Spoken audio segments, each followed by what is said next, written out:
The main heroine yawned loudly the moment the early morning sun started streaming through the window. She blinked awake, instantly wondering when the hell she'd dozed off. The girl let out a loud sob of fright as a status window suddenly blipped into view right in front of her. The main heroine froze when she realized she couldn't spit out normal words. The status window announced she was an NPC and would be killed by her dad on her 9th birthday. Just a minute ago, she was mindlessly scrolling her phone. Now, because of that lousy initial roll, she's a low-tier NPC. She was deep in grinding her cube to level 9 and had even emptied her wallet. She couldn't believe she'd just gone through a space jump. The girl lifted her gaze back to the status window, studying it closely. The worst part? She was supposed to die at her own dad's hands on her 9th birthday. Even if she was just a faceless NPC, this was way too much. The main heroine burst into tears. A stranger woman stepped in, wrapping her in a calming hug. The maid scooped the child up and said Madame Ares would be over shortly. The girl immediately sensed the warmth and comfort the maid's presence brought. Now she truly realized she was destined to die at 9. The main character started mentally begging someone to save her. She really wanted to wake up and realize it was just a stupid dream. If things have gotten this bad, why not try living a decent second life? Our heroine realized she was the only daughter of a rich, noble family. She was relieved she wasn't part of one of those broke noble families. Her parents didn't give a damn because they didn't care about anything about her. But the main character figured this made it way easier to bail when the time came. The third key piece of info? She was stuck in a game world. Our heroine had jumped into a game called Reincarnation Decided by a die. It was a mobile game based on the Heroes of Helios novel. You'd roll the dice to pick a character from the novel, then make decisions based on who you got. Character ranks are determined by their importance in the original story. Starting with a lowly level 1 extra, there are 5 ranks all the way up to the level 5 protagonist, the main character, and she was stuck at rank 1. Rank's one thing, but she had no freaking idea who she was. A week had passed since she jumped into this game, and still no name. Given their fate, you can understand the dad's disinterest, but even the mom didn't show once. But the main character decided not to jump to conclusions too soon. She took a deep breath in and out to calm down and get her bearings. Our heroine was waiting for the name to pop up so she could plan and take on this lousy fate. The status window vanished, and the little girl started yawning from exhaustion. Probably because she's a kid and that's why she wanted to sleep. The main character closed her eyes and decided to think about the rest as soon as she wakes up. The girl was thrilled when the attentive maids fed her. Today, everyone seemed busy, so the heroine started wondering if something was going on. The maids began tidying the young lady's room, and the main character didn't get their moves. A maid asked Madame Ares if they should move the stone cup somewhere else. She told the maid to put it on the display shelf because the young lady liked it. The maid immediately replied that it made no sense, because the little girl couldn't notice anything like that at her age. Madame Ares said their young lady isn't just smart, she's absolutely amazing. She told them the girl keeps looking around with bright eyes, like she understands everything. The main character realized she should have faked being a baby more convincingly. She noticed the info window switched to the background character version, now displaying gender and age. The girl was annoyed they still hadn't shown her the ability window. If she ends up stuck in this body because of a level 1 character, who knows what'll happen to the cube. After all, that's the item the main character spent all her money on. She thought to herself, didn't a strange window pop up during the last upgrade? Now the main character couldn't believe the cube's upgrade somehow led her here. Level 9 cube world hopping? Complete nonsense. If leveling up caused this teleport, the main character should have gotten a better fate. The girl started calming herself down. No sense getting mad about something already done. The kid decided to stay positive. Willpower shapes destiny. The cube's buff was probably tough to test since she was a baby. Madame Ares wondered if they'd finish the preparations before the master's return. The letter came late, but they had to finish everything before he got here. The maid started griping, so Madame Ares told her to scrub the floors again. Things were rough, so they had to keep working anyway. Now the girl realized she hadn't seen the estate owner because he wasn't even here. Looks like no one cared about the girl, so she could keep a low profile and disappear without a trace. Madame Ares warned that if she even thought about slacking on the young lady, the master would chew her out. She gave a smile and told Urine to calm down, while the maid begged Madame to stop cracking jokes about serious things. The main character realized that even if she could rewrite her fate, there were no real guarantees. The girl froze in horror when a terrifying thought hit her. What if her crazy father killed her before her 9th birthday? The main character vowed that if she ever saw the game devs, she'd make them pay. The dark-haired maid grinned when she caught the young lady already up and about. Agnes noticed the girl was in a much better mood than usual. The main character was thrilled. Today, the valuables were practically screaming for attention. Money was all new to the little girl. It literally took her breath away. Selena, the maid, gave a quick apology for not knocking and said she had a message from the head housemaid. Everyone in the room went dead silent when the servant dropped the bomb. The master had returned to the estate. The main heroine had no idea why he'd come back so fast. It had only been 2 days. She wasn't mentally ready to face her father, the man who'd ruthlessly kill her down the line. Madame Eris barked at her maids to wrap things up quick. She was heading to meet the master of the house. The girl started panicking. He might head straight to her room. Judging by how fast he showed up, he had urgent business on his mind. Our heroine knew. When things got intense, she just shut down her thoughts and tried to sleep. The girl's eyes went wide the second the door slammed open, and there he was, that red-haired man stepping into the room. Now our heroine knew exactly what her father looked like. The Heroes of Helios was a tale about the protagonist who saved the world from a ruthless demon king. The demon king controlled the monsters' minds, sending them into the human world. To stop him, people formed a suppression unit. All the noble families had to join up. And this year, our heroine's clan was leading the suppression squad. After his mission, he didn't waste time. He headed straight to his little daughter. The heroine was clueless. Why would a man be so cold toward his own child? She wasn't ready, at least not mentally, for a meeting like this with her own dad. He stopped right by the crib, eyes locked on his child with something like, focus. He was way hotter than the main character expected. But the dude had this intense aura, like he could punch through a lion or something. The little girl had no clue why he was staring at her like that. The long red-haired guy's gaze was starting to creep the main character out. She started panicking when she realized he could kill her right then. The girl remembered there was only one surefire way to handle this. The main character knew the ultimate cheat code for every baby. She turned her head away and acted like she was drifting off right in front of her dad. The girl really hoped he'd back off now that he could see she was pretending to sleep. The nanny told the guy the little lady was worn out, so he could strip off his armor for now. He asked coldly, "Do kids that young even have the guts to hold eye contact?" Madame Eris said, "At that age, they're just starting to explore the world. It's totally normal." She figured the kid was acting out because they're blood-related. The girl vowed that next time, if he flipped out again, she'd just look the other way. Suddenly, the main character felt strong hands gently lift her. She realized if she opened her eyes, it was definitely over. Gotta keep faking sleep. The kid burped straight in his face and immediately cursed herself for not holding out 5 more minutes. The estate owner asked the nanny if babies really burp while they're asleep. Madame Eris said pats on the back during naps would likely make them burp. The man got lost in thought, while the girl mentally thanked her savior. He laid the kid in the crib and told the nanny he'd go take off his armor. The other maids thought Madame Eris was a godsend. She never lost her calm. Agnes was thrilled the young lady stayed safe and unharmed. Our heroine figured Agnes had to be scared too, and was stressing over her. The hero's dad had golden eyes, which in the novel were super rare. From how the nanny spoke to him, the girl knew her dad's status was at least a marquis. But that didn't make sense. Had there even been nobles with red hair and gold eyes in the novel? She couldn't remember this family at all, so they probably weren't big players in the original story. If they were important, she wouldn't be a faceless first-tier extra. Since the dad just came back, she'd find out her name and where the hell she was soon. The next day, Dad left the estate again. He probably went to the capital to report on the uprising they crushed. He was supposed to come back after the report, but for some reason, he showed up at the estate right away. The main character realized her dad was one unpredictable guy. Agnes noticed the girl lost in thought and nudged her to smile brighter. The young woman couldn't figure out how this kid could be such a sweet little angel. Since the main character was in a good mood that day, she gave the maid a big grin. The maid called the girl's smile beautiful and admitted she looked just like her mom. Madame Eris told the maid to hush and muttered it was lucky the master wasn't here right now. The main character figured her dad didn't care because of her mom. She wasn't sure if her mom was actually dead or if the dad was just blaming her for it. But from what Madame Eris said, something definitely went down between her parents. Maybe if the main character could figure it out, she'd stand a chance to survive. The girl caught her favorite maid's eye and flashed another big smile. Ju-Ren noticed the suppression this year was dragging on longer than usual. It usually took a month or 2, but this time it stretched out to 3 whole months. The protagonist realizes her dad was actually there when she was born. Remembering how cold the man was when they first met, she labeled him heartless.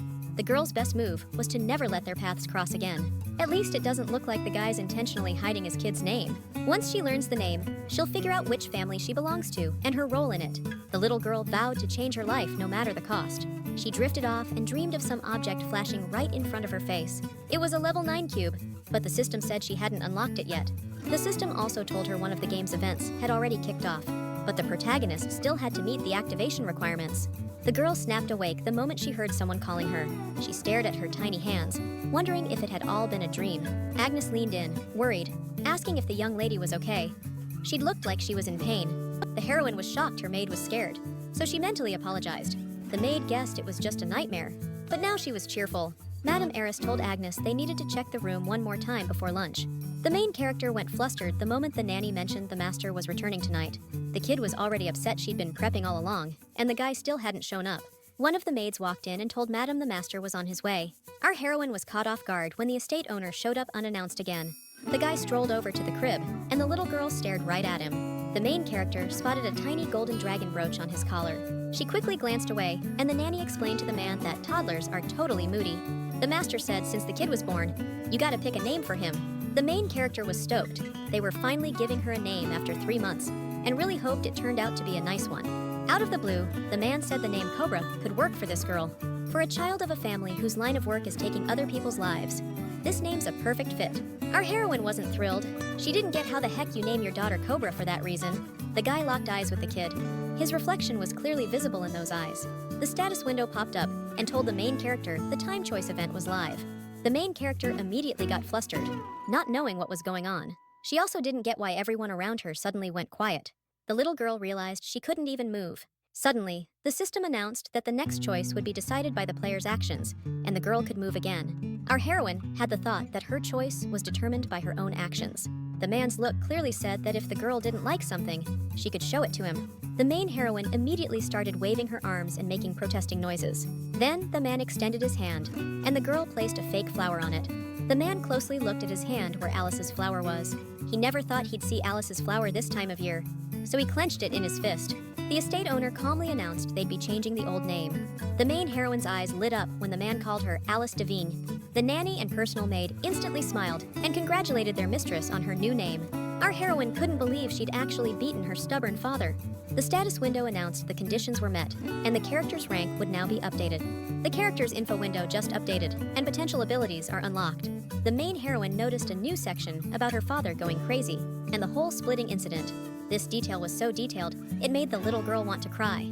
She suddenly realized she'd heard the last name Dravian before. Remembering her dad's pin, she wondered if the Dravian family are those Dragonblood heirs. They're this family in the Empire, known for inheriting dragon blood and having insane powers. The main heroine had always suspected this family wasn't exactly normal. If they forced her here, then this little girl definitely earned it. Our heroine started wondering what else she might have read about this family in that book. The Dravian family's got a ton of secrets, most tied to the side effects of their freaky dragon blood. If someone outside the family gets pregnant with a Dravian child, they suffer the whole time and end up dying. There have been cases where family members couldn't handle their own power and snapped. She figured her mom probably died in childbirth, and her dad might kill her for that. The main heroine got a chill when she caught that cold look the guy shot her. He announced that now the Dravian child has a name. They need a little party. The nanny and personal maid smiled right away and said the estate owner was absolutely right. The man remembered he hadn't even celebrated his daughter's birth because he was at war. He ordered them to plan a big fancy feast for the first Dravian daughter's birth. The master asked how long it'd take, and they said it depends on how many guests are invited. The man with red hair instantly figured it'd take about a month. The nanny and maid nodded and told him they'd follow the master's orders. The father quickly turned his gaze to his child, whose eyes were wide with disbelief. He told the staff he'd personally inform the head maid about everything. The nanny nodded fast, showing her agreement with his lordship. The protagonist was stunned. He hadn't even said goodbye to her. She gave him the tongue and glared sharply at her own flesh and blood father. But only later did Alice realize he was still clutching the flower brooch in his hand. That definitely threw her, but new ideas and doubts started swirling in her head. She shut her eyes and guessed he was just way too shy. A full week had passed since her naming day, and the father started crashing in without warning. The main heroine had no clue why he kept showing up to stare at her sleeping face. Suddenly, the little girl heard the man ask, "What's your name?" Alice couldn't believe he'd figured out that someone else was living inside his daughter's body. Agnes quickly gave her name to his lordship, and Alice realized the question wasn't meant for her. The man knew that during his absence, Madame Eris had been caring for Alice. The maid nodded and asked his lordship why he was bringing it up. He asked if they'd noticed anything odd about the young lady's behavior. Agnes immediately started panicking and muttering, but the man coldly ordered her to speak clearly. The girl wasn't sure what he meant by unusual behavior, so she needed clarification. The main heroine mentally told her personal maid to respond decisively. But suddenly, the man declared she wasn't suitable as the Dravian family's maid. He ordered maid Agnes to leave the estate by tomorrow. The system announced a new event had triggered, but the main heroine wasn't ready. She never should have let Agnes get thrown out. The little girl's body wouldn't move, but she had to protect Agnes. The main heroine stared at the rattle, and the system warned that her actions would decide the possible outcome. She grabbed the rattle and flung it between the two of them. The man and Agnes instantly turned their stunned gazes to the little girl. He stared hard at his daughter, but she didn't flinch. She'd long grown used to his ice-cold glare. No fear came to her. The protagonist looked at Agnes, and her face lit up with joy. She stretched out her arms and silently asked Agnes to take her hands. Suddenly, she realized she'd soon collapse. Her legs were still too weak. The maid snatched the child up, warning the lady to be careful. Dangerous move. She glared at her father and silently asked, "Who the hell does he think he is? Trying to fire my maid?" Agnes was way more valuable to the protagonist than this man ever could be. The man instantly figured out the girl meant a lot to his own daughter, Alice. Agnes smiled fast and said, "Master's not wrong." Without a second thought, he barked at the maid to put his daughter back in bed and take a step back. The man added quick, "Tell the maid to leave. Alice and I need a minute alone." The protagonist felt the relief. Her maid wasn't getting fired after all, but Alice was still determined to pay her dad back as soon as she grew up. Our heroine was really shocked when the guy suddenly held out his fist. She immediately grimaced, thinking he was about to sock her right then. But then the man suddenly pinned a flower brooch to his little girl's outfit. The father explained he'd already laid out a gift for the big day, but it'd be wrong to give her nothing in advance. He paused and said it was a special treat for his little girl. He figured it'd look bad if rumors started about the only Draven daughter not getting a single gift from her parents. Our heroine was stunned he even cared about this nonsense. A guy who's all about his family's reputation wouldn't have named his daughter Alice. No way. The girl glared at him with disdain, silently wondering how he dared to pull such a cheap stunt on her. He let out a deep sigh, muttering he didn't even know why he was explaining anything to a baby. Our heroine was happy she was pulling off this act pretty convincingly now. She stared at the girl in awe, asking if the man had really given it to her. It looked like the guy was actually treating her like family, handing out something like that. But deep down, our heroine had no clue why he'd given her this. Still, the little girl was happy her personal maid Agnes was back in a good mood. Makes sense, since the young girl wasn't actually fired from her job after all. The man had said earlier that if the maid was someone Alice liked, he'd keep watching over her. He trusted her, and Agnes now had to take even more care of the princess.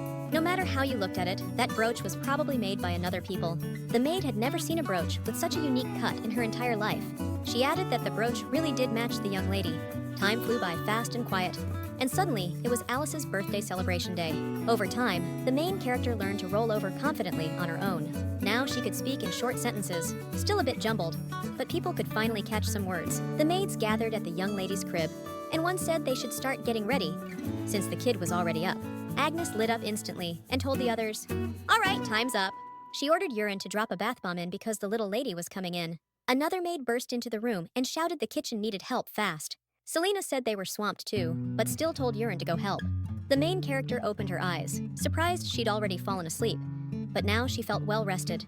Madame Eris told the young lady she was just about to wake her, but the girl had already stirred on her own. Suddenly, our heroine noticed how exhausted and worn out her nanny really was. The young woman informed her master she was heading to prepare for the upcoming celebration. She asked him not to hug the little mistress too tightly. She was tiny and delicate, after all. The man assured her not to worry. He could definitely control his strength. The main character didn't get why her father was hugging her, or where everyone had gone. Alice really hoped the man wouldn't squeeze her like that during her debut. She started pleading with every god in this world to make sure it wasn't true. Suddenly, the little girl recalled the conversation between the nanny and Agnes last night. Madame Eris reminded her that the young mistress's debut would be accompanied by his lordship. Now Alice understood. Madame Eris had meant her father would be the one carrying her. She couldn't change what was already set in motion, so she just hoped for the best. They'd grown closer lately, so in theory, he wouldn't hurt her on purpose. But her father was holding her all wrong, and the main character was super uncomfortable. You've got to tuck the baby's head into the bend of your arm and hold them close. The guy tensed up when his little daughter started wailing and flailing her arms. He asked Alice what was wrong and if she was hungry. He remembered that Mrs. Eris had said she'd just eaten, but the main character wasn't hungry. The guy just needed to hold her neck properly. Alice was thrown off when the guy asked if the dirty diaper was the problem. She started bawling even louder, because she didn't get why the conversation suddenly went that way. But within 5 minutes, the main character stopped crying and just accepted her fate. The guy was confused why she suddenly stopped and assumed it was just a fit. Then, in a more serious tone, the guy asked Alice if she wasn't feeling well. The main character really didn't get why this guy was spewing nonsense now. The guy snapped up because Alice was less active than usual. The toddler gave up and told her dad he was holding her all wrong. The door slammed open, and the nanny told the guy the banquet was about to start, so he shouldn't go anywhere.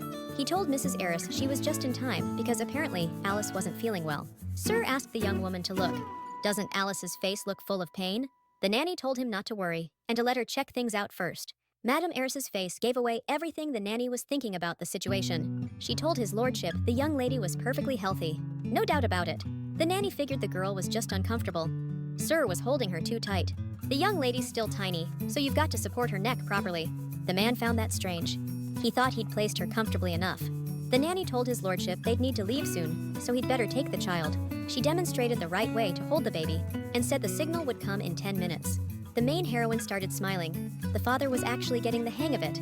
With a slight smile, the man muttered that kids needed way more attention than he'd thought. Then the servant announced Duke Lexios Dravian and the evening's guest of honor, Princess Alice Dravian. The guests congratulated the Duke on the princess's birth, showering her with gifts.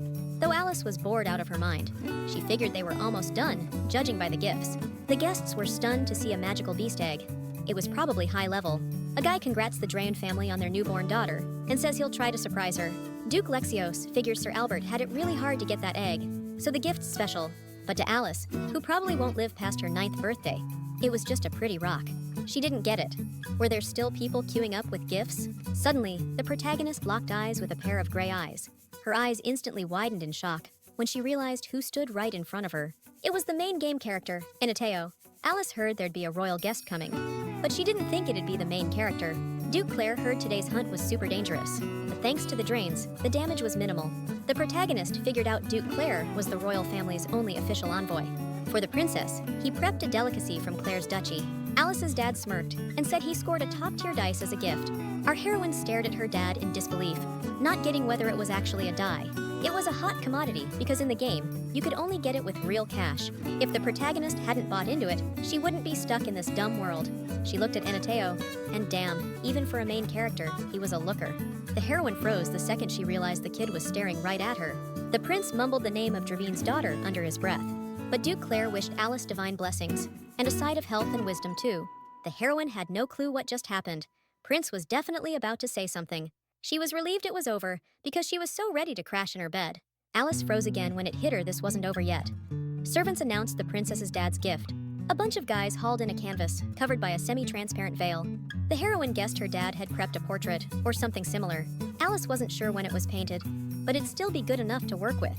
She locked eyes with her dad and instantly got spooked. Something was off about him. The little girl prayed the canvas didn't have some creepy-ass design. Guests were scratching their heads like, why the hell is there a flower pin on top of the painting? Everyone at the party saw the Duke was basically drowning in love for his kid. The heroine didn't get the guy's head. But yeah, he'd clearly put the work in. If it's Alice's flower brooch, our heroine already had one, so there was no point in a second. She had no idea how to handle this, so she faked being sleepy. Duke Lexios checked the gift, then grabbed the flower brooch. Our heroine was totally shocked when he pinned it on her. Everyone was loving how he openly showed his love for his daughter in front of the guests. He squatted down in front of the kid, ready to say something, but then changed his mind and abruptly stood up, making Alice wonder what just happened. Duke announced the guests had planned some entertainment, so now everyone could enjoy the time. He raised his glass and declared, "May Dravine's future be infinitely glorious." Our heroine had no clue who was making all that noise while she tried to catch some shut-eye. She cracked her eyes open. She'd never heard that voice before. Suddenly, Alice realized, if she didn't know these people, that meant they were strangers. The unfamiliar girl said, "The Duke's daughter just opened her eyes." The kid said, "Her eyes are totally golden, mesmerizing." He told Prince Anateo, "You gotta check it out too. She just opened her eyes." Anateo let out a tired breath and told the kids to at least keep it down a bit. Alice had no idea what was going on. Regular folks didn't even have access to this lounge.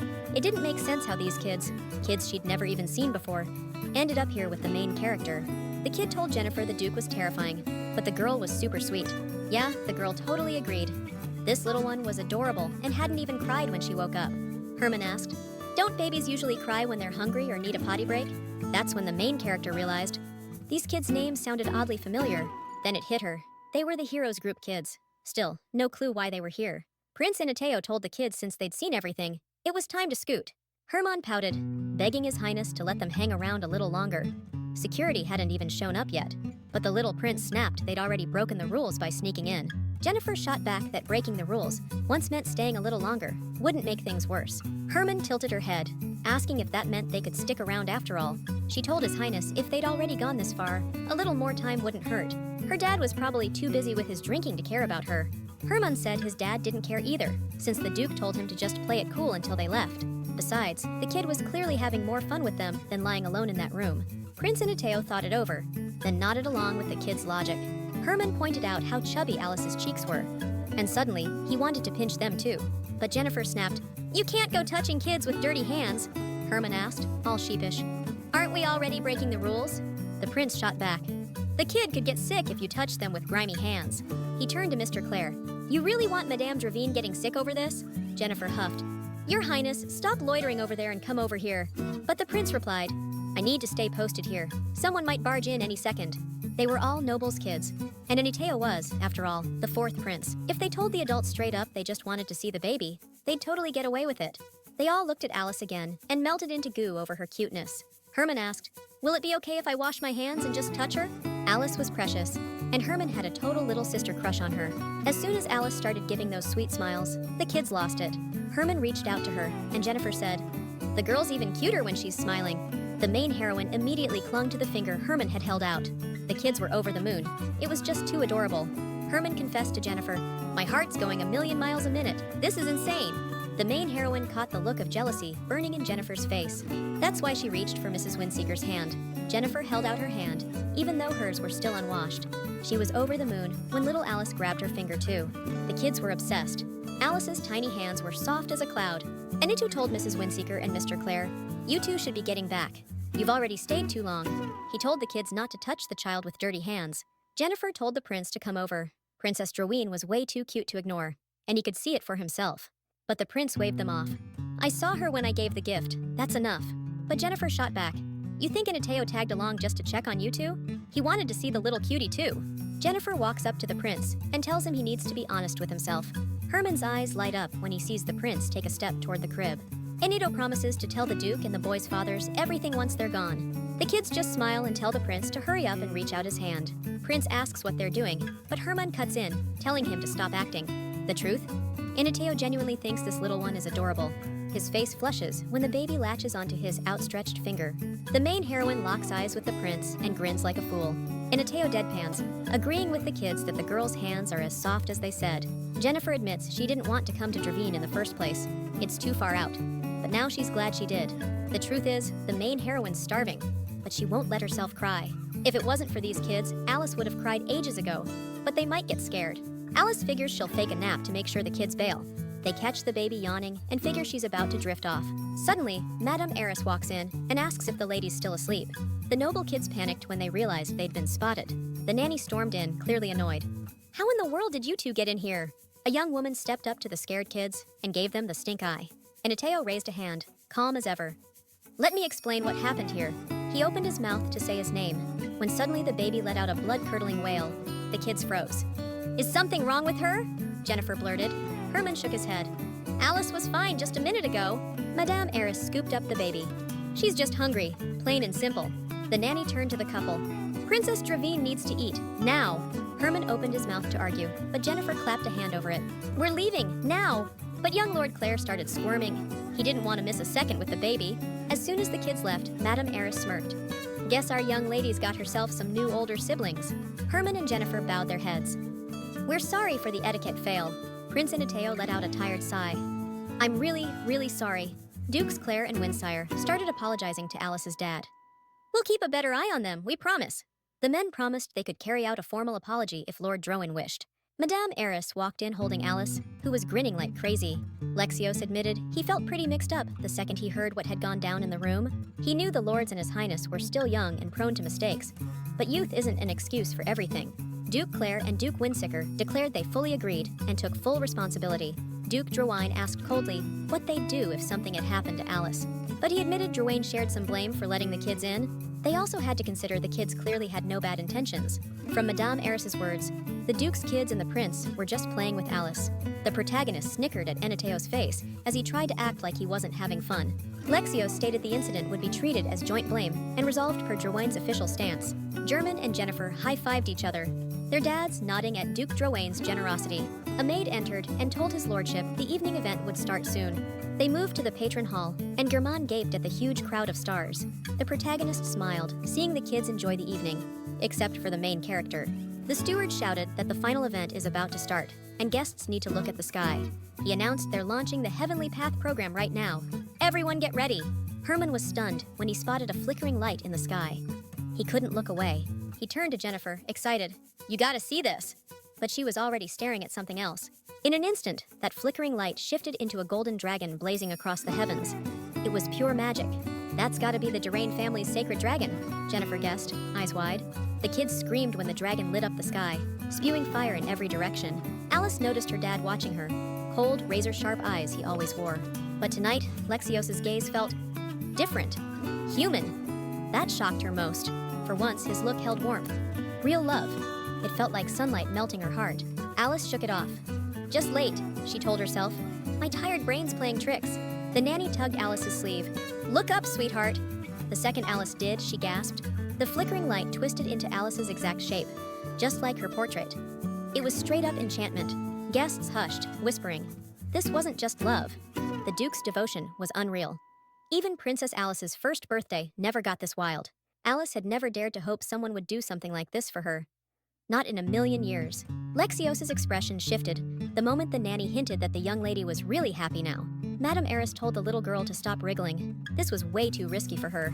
But Duke Dravine ordered the nanny to hand over Alice immediately, and the young woman complied without a second thought. She passed the child to the Duke, who gently cradled his daughter with care and affection. German, the name, was amazed when he noticed Alice in the sky, starting to move and glow brighter than all the stars. Lexios said the magic didn't even begin to capture her true beauty. Alice found the Duke's tone and reaction hilarious. She started grinning from ear to ear. But deep down, seeing her father made the main heroine feel uneasy. After discovering her fate and family, all Alice could think about was fleeing. She was certain she'd push her father away, but the man kept trying to connect with her over and over. Lexios silently apologized to his daughter, confessing just how much he loved her. He vowed that, starting now, he'd be the best dad to his child. Alice kept telling herself the guy had wanted to name her after a snake and kill her on her 9th birthday. She drilled into herself that she hated this man and only wanted to escape her destiny, keeping her distance. Suddenly, a soft smile came over Duke Dravine's face, and he thanked Alice. The main heroine felt a wave of sadness. She was really trying to keep her distance. She started covering herself with her hands, but the Duke figured his daughter was getting uncomfortable again. But then the heroine broke into a smile. She was clinging to the hope of a miracle that had let her stay with her dad. Dukes Claire and Windseeker thanked Duke Dravine for letting their kids hang out with the young miss. Jennifer huffed. Herman can't just call the kid by name without asking first. The girl was baffled. How'd the baby end up with cheeks so soft? Agnes blushed. That young lady's so adorable. Just looking at her makes me happy. The heroine mentally facepalmed. How could Agnes act that way in front of the kids? Even the main guy was stunned. The maid handed the baby over and tossed out an invitation to the young miss to head to her room. Agnes snatched her up, and Alice spotted the prince instantly. The heroine deadpanned. What's even going through your head, staring like that? The real main character wouldn't even glance at someone they didn't care about. Born with that kind of talent, they barely showed emotion. Alice, half asleep, recalled Anito's powers were all about foresight. The butler barked at the next carriage. You're clear to go! Duke Windseeker raised a toast again to Duke Dravine for the new addition. Herman hit the ground and started yelling he wanted to stay here and live with Alice. Everyone but Duke Davigny was smiling while watching the kids' tantrum. Duke Claire promised his son they'd definitely come back to visit Miss Alice again. They sealed the deal on pinkies so Herman would believe them for sure. Young Duke Claire waved goodbye and promised he'd definitely come back. But Lexios frowned and asked who told this kid he could just come back whenever he wanted. He ordered that from now on, no visits from Duke Claire's family would be allowed. The main character noticed the servants had moved all the gifts to the lounge room. Then the young lady spotted her father's portrait in there too. Agnes honestly admitted her dad's portrait didn't even come close to Alice's cuteness. But still, the gift was nice. The main character smiled. The gift was actually pretty good. Time passed, seasons changed, and our heroine's body gradually grew. The maid held out a spoonful of porridge and used a flying toy plane to coax the young lady to eat it. As her body grew, the main character went through every stage of development. The girl sat up on her own, held onto hands to stand, and clung to furniture to take her first steps. Today, the main character tried taking steps on her own. Madame Eris noticed the little one was walking way better than she expected. The carpet was so soft, it messed up the main character's walking. Agnes thought their mistress was next level, and knew she'd talk any day now. Alice was stoked the muffled babbling days were finally ending. She'd been quietly cranking up her growth, and lucky for her, no one caught on. Guess being a Dravian made her quick growth seem totally normal.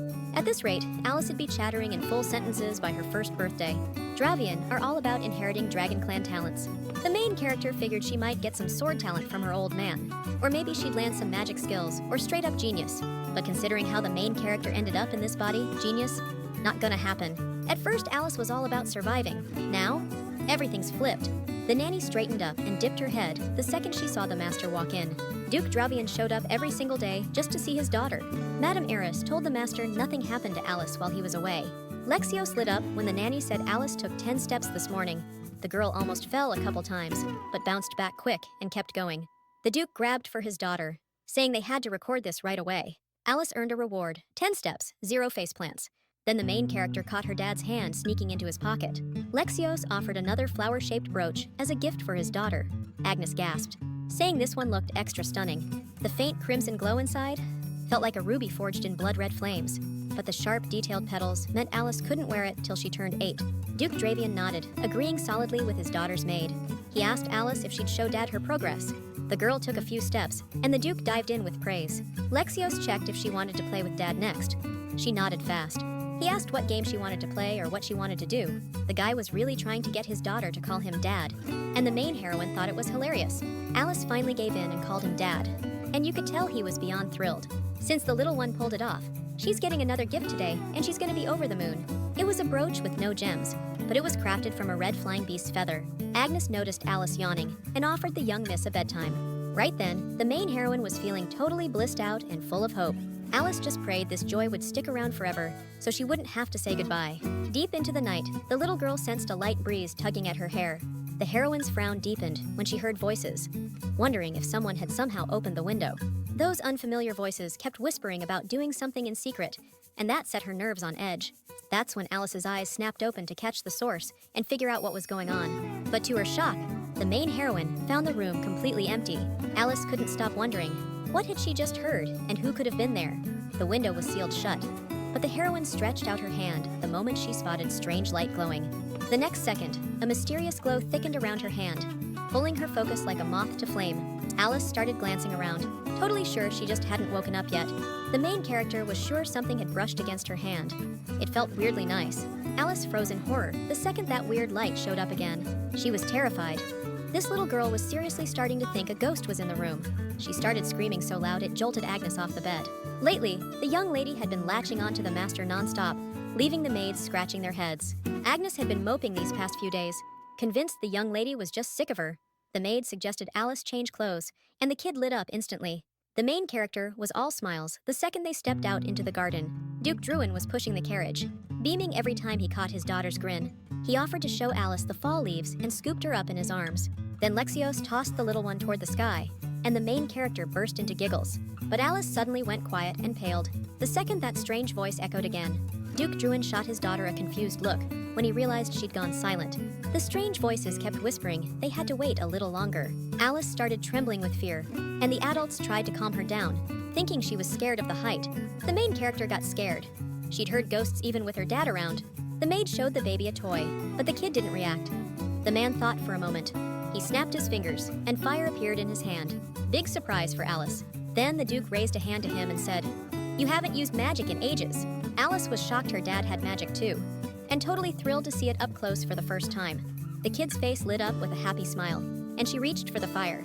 The Duke calmed the nervous nanny, saying the flame doesn't give off any heat. Alice thought the fire was amazing, no heat at all, and reached out to touch it. Lexios warned his daughter the fire was dangerous, and not to just touch it on a whim. Alice looked at her dad expectantly and called him Daddy.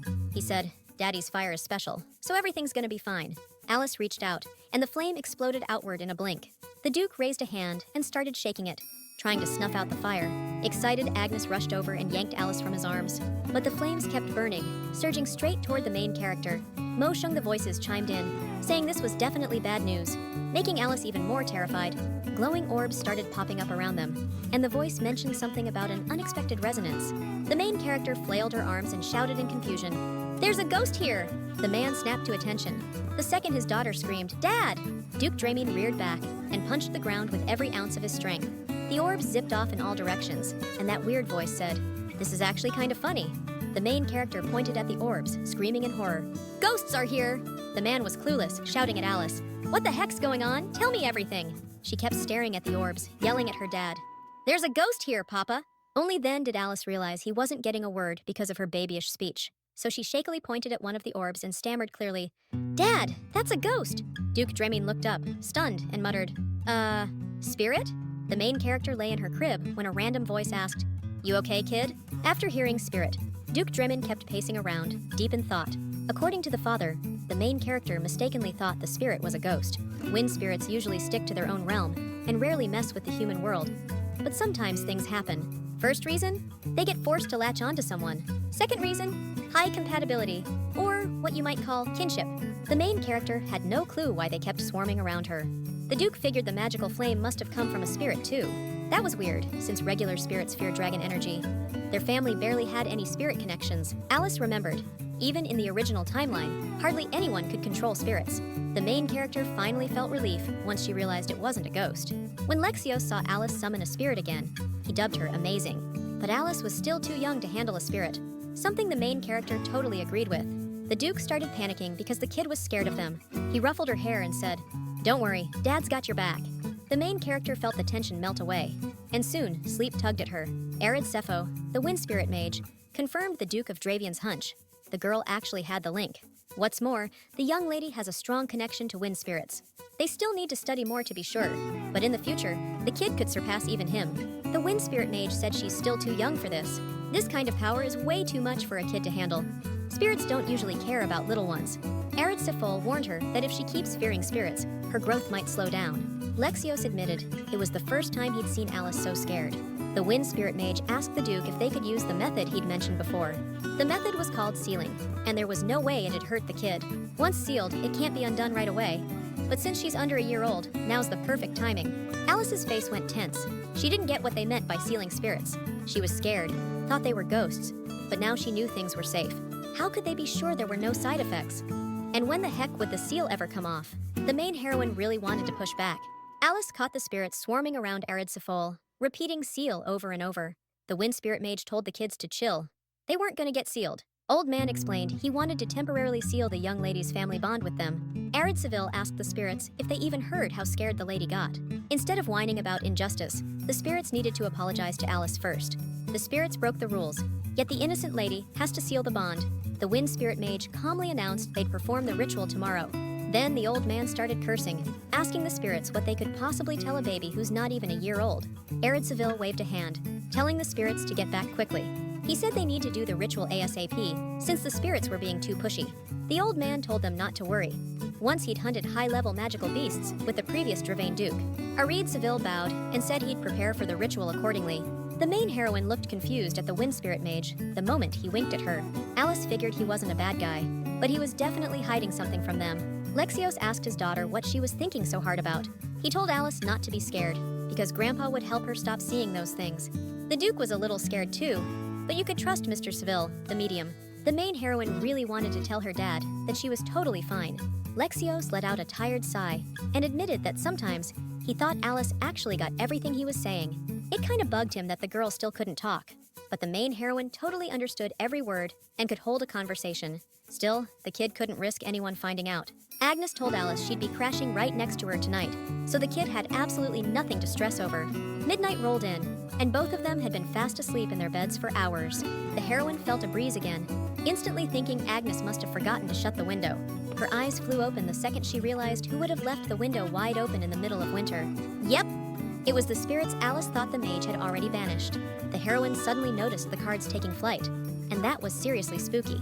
The cards started shaping into words. In the end, Alice saw an apology written for the recent teasing. The heroine's eyes went wide when she realized the spirits actually came to say sorry. Alice's jaw dropped when she remembered.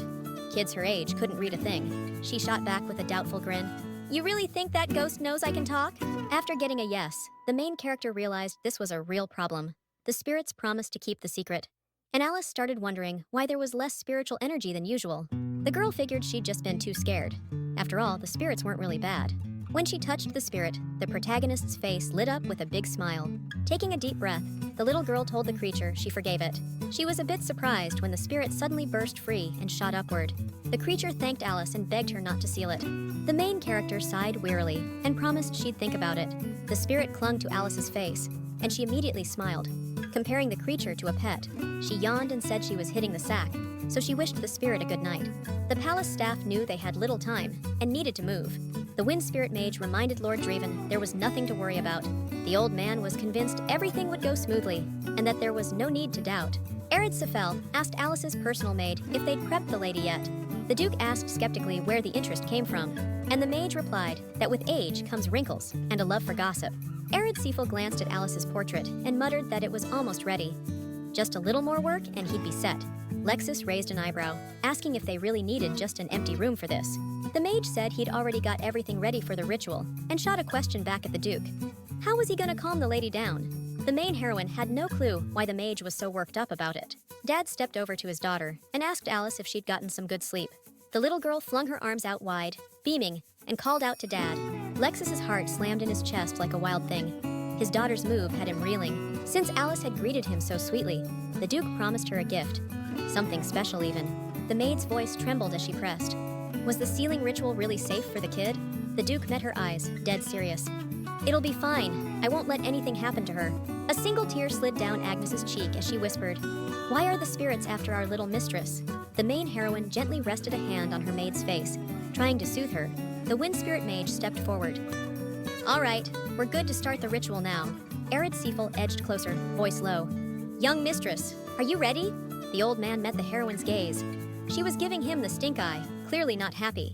The wind spirit mage told everyone gathered that the spirits were already here. Everything was set, so Arid Sefel asked to be handed the young lady. But the protagonist whacked the wind spirit mage's hand and shouted she wasn't doing it. She glared right at the old man and repeated it. No nonsense. Arid Sefel reminded the Duke that the sealing ritual was the best way to keep the spirits from getting near the girl. Even if they chase off the spirits latched onto Alice now, unless they cut the bond, more'll keep coming. When that happens, the young lady'll suffer again and cry. If only Alice had spoken up sooner, her dad wouldn't have had to go through this. But the protagonist couldn't spill her secret. People might realize she wasn't the real Alice. Still, the kid was sure her and her dad were on the same page right then. The wind spirit mage was stunned when Duke Dravan called him Uncle Arid. Alice's dad said they'd pretend nothing happened. The protagonist blinked at her dad. She hadn't expected him to say that. The Duke promised the mage he'd pay him twice what was agreed. Since Arid Sefel had traveled so far, he could rest up in the duchy a bit longer. However, he firmly declared they wouldn't be performing the sealing ritual. The main character clung tightly to her father, thinking he was the best. The air spirit mage coldly asked his grace why he'd made such a decision. After all, it was the Duke who sent the help request. Yet now he suddenly started backing out. Just because a sick kid doesn't like something, doesn't mean the parent should stop treating them. Arid Sefel was certain the young lady couldn't make a reasoned decision like an adult yet. Before it was too late, the wind spirit mage begged the Duke to entrust the young lady to him. The old man couldn't believe his grace intended to neglect the young lady, leaving her among rude spirits. He was sure, from some angle, it could even be considered abuse. One of the spirits approached the main character and begged her to stop the ritual. Alice knew full well the spirits didn't want the ritual to happen either. The main character reached out to the spirit while the Duke lit a flame on his finger. The spirit shifted into a girl, asking the little one, "Aren't you scared of fire?" before begging her to make the Duke put it out. Alice smiled and told the creature everything was fine. No need to worry. The fairy begged the little girl not to agree to the ritual because she shouldn't have to do it because of them. The spirit promised the little girl they wouldn't follow her, but warned her not to seal them. The girl started crying and begged Alice not to seal herself for their sake. A status window popped up, announcing a new event had activated. The main character felt her body freeze up again. It was the same pop-up she got when she first claimed her name and leveled up. Your choices shape your character's future, so all Alice could do was whisper one thing. The main character beamed and told the creature they were friends now. She reminded the spirit she'd already forgiven them yesterday, so no more hiding, even if they talked to her. Alice held out her hand and repeated, "We're friends now." The spirit grinned and told the little lady he'd be her buddy. He kissed her cheek and thanked the little girl. Then the main character gasped, "No way I'm doing that!" The next second, the wind spirit mage erupted in loud laughter, shocking everyone. The main character had no clue what was going on or why the wizard was acting so weird. Alice blinked in shock as Arid Sefel suddenly shoved the spirit aside without effort. She scowled, wondering if the mage actually thought he could pull that off. The main heroine jumped when the old man suddenly slapped his hand down on her head. Arid Sefel admitted the young lady was actually amazing. The spirit moved closer to the girl, and Alice checked if he was okay. Got a thumbs up right away. The Duke sighed and admitted he couldn't decide whether to scold or bask in pride over his daughter. He figured Alice had been full of surprises lately.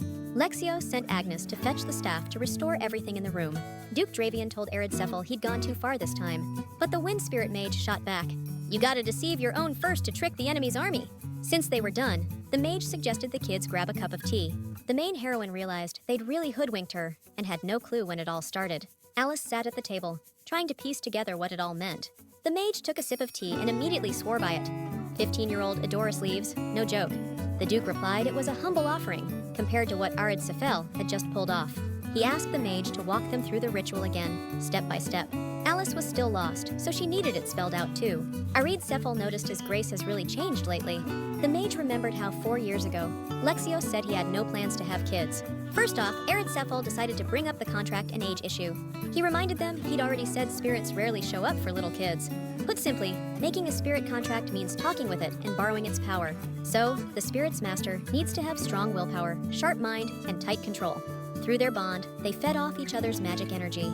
People usually say spirits show up around age 7, but the truth is a little different. Duke Dravian asked the Wind Mage what he was getting at. It wasn't about the actual age, but the control they had by that point. A kid who draws spirits in already has the hidden ability to control them. That's why when Cephal got the letter, something didn't add up. The Wind Spirit Mage figured the young lady was incredibly smart and talented, but there were some fuzzy parts in the letter, like his grace mentioned. First off, the lady was scared of spirits. Second, she didn't seem much different from her classmates. Cephal said he read the letter and all the compliments about his daughter carefully, but on a general level, Alice was just smarter, not more so. Controlling spirits requires a level of control where raw intelligence means nothing. Given the Draven family's traits, Cephal was even more interested, so he decided to see everything with his own eyes. Then the Wind Spirit Mage realized his first assumption was absolutely correct. The young lady just got spooked by their sudden appearance. So even the spirits didn't expect that reaction. But as a Draven heir and spirit chosen, Alice wasn't really standing out. That's why Cephal intentionally brought up the sealing ritual. Hidden potential often surfaces in emergencies. The Duke asked, "What if everything went off plan and Alice refused the ritual?" Cephal smiled and said he'd just perform the ritual himself. Alice's father sighed and said the mage hadn't changed at all, while Cephal noted the Duke had.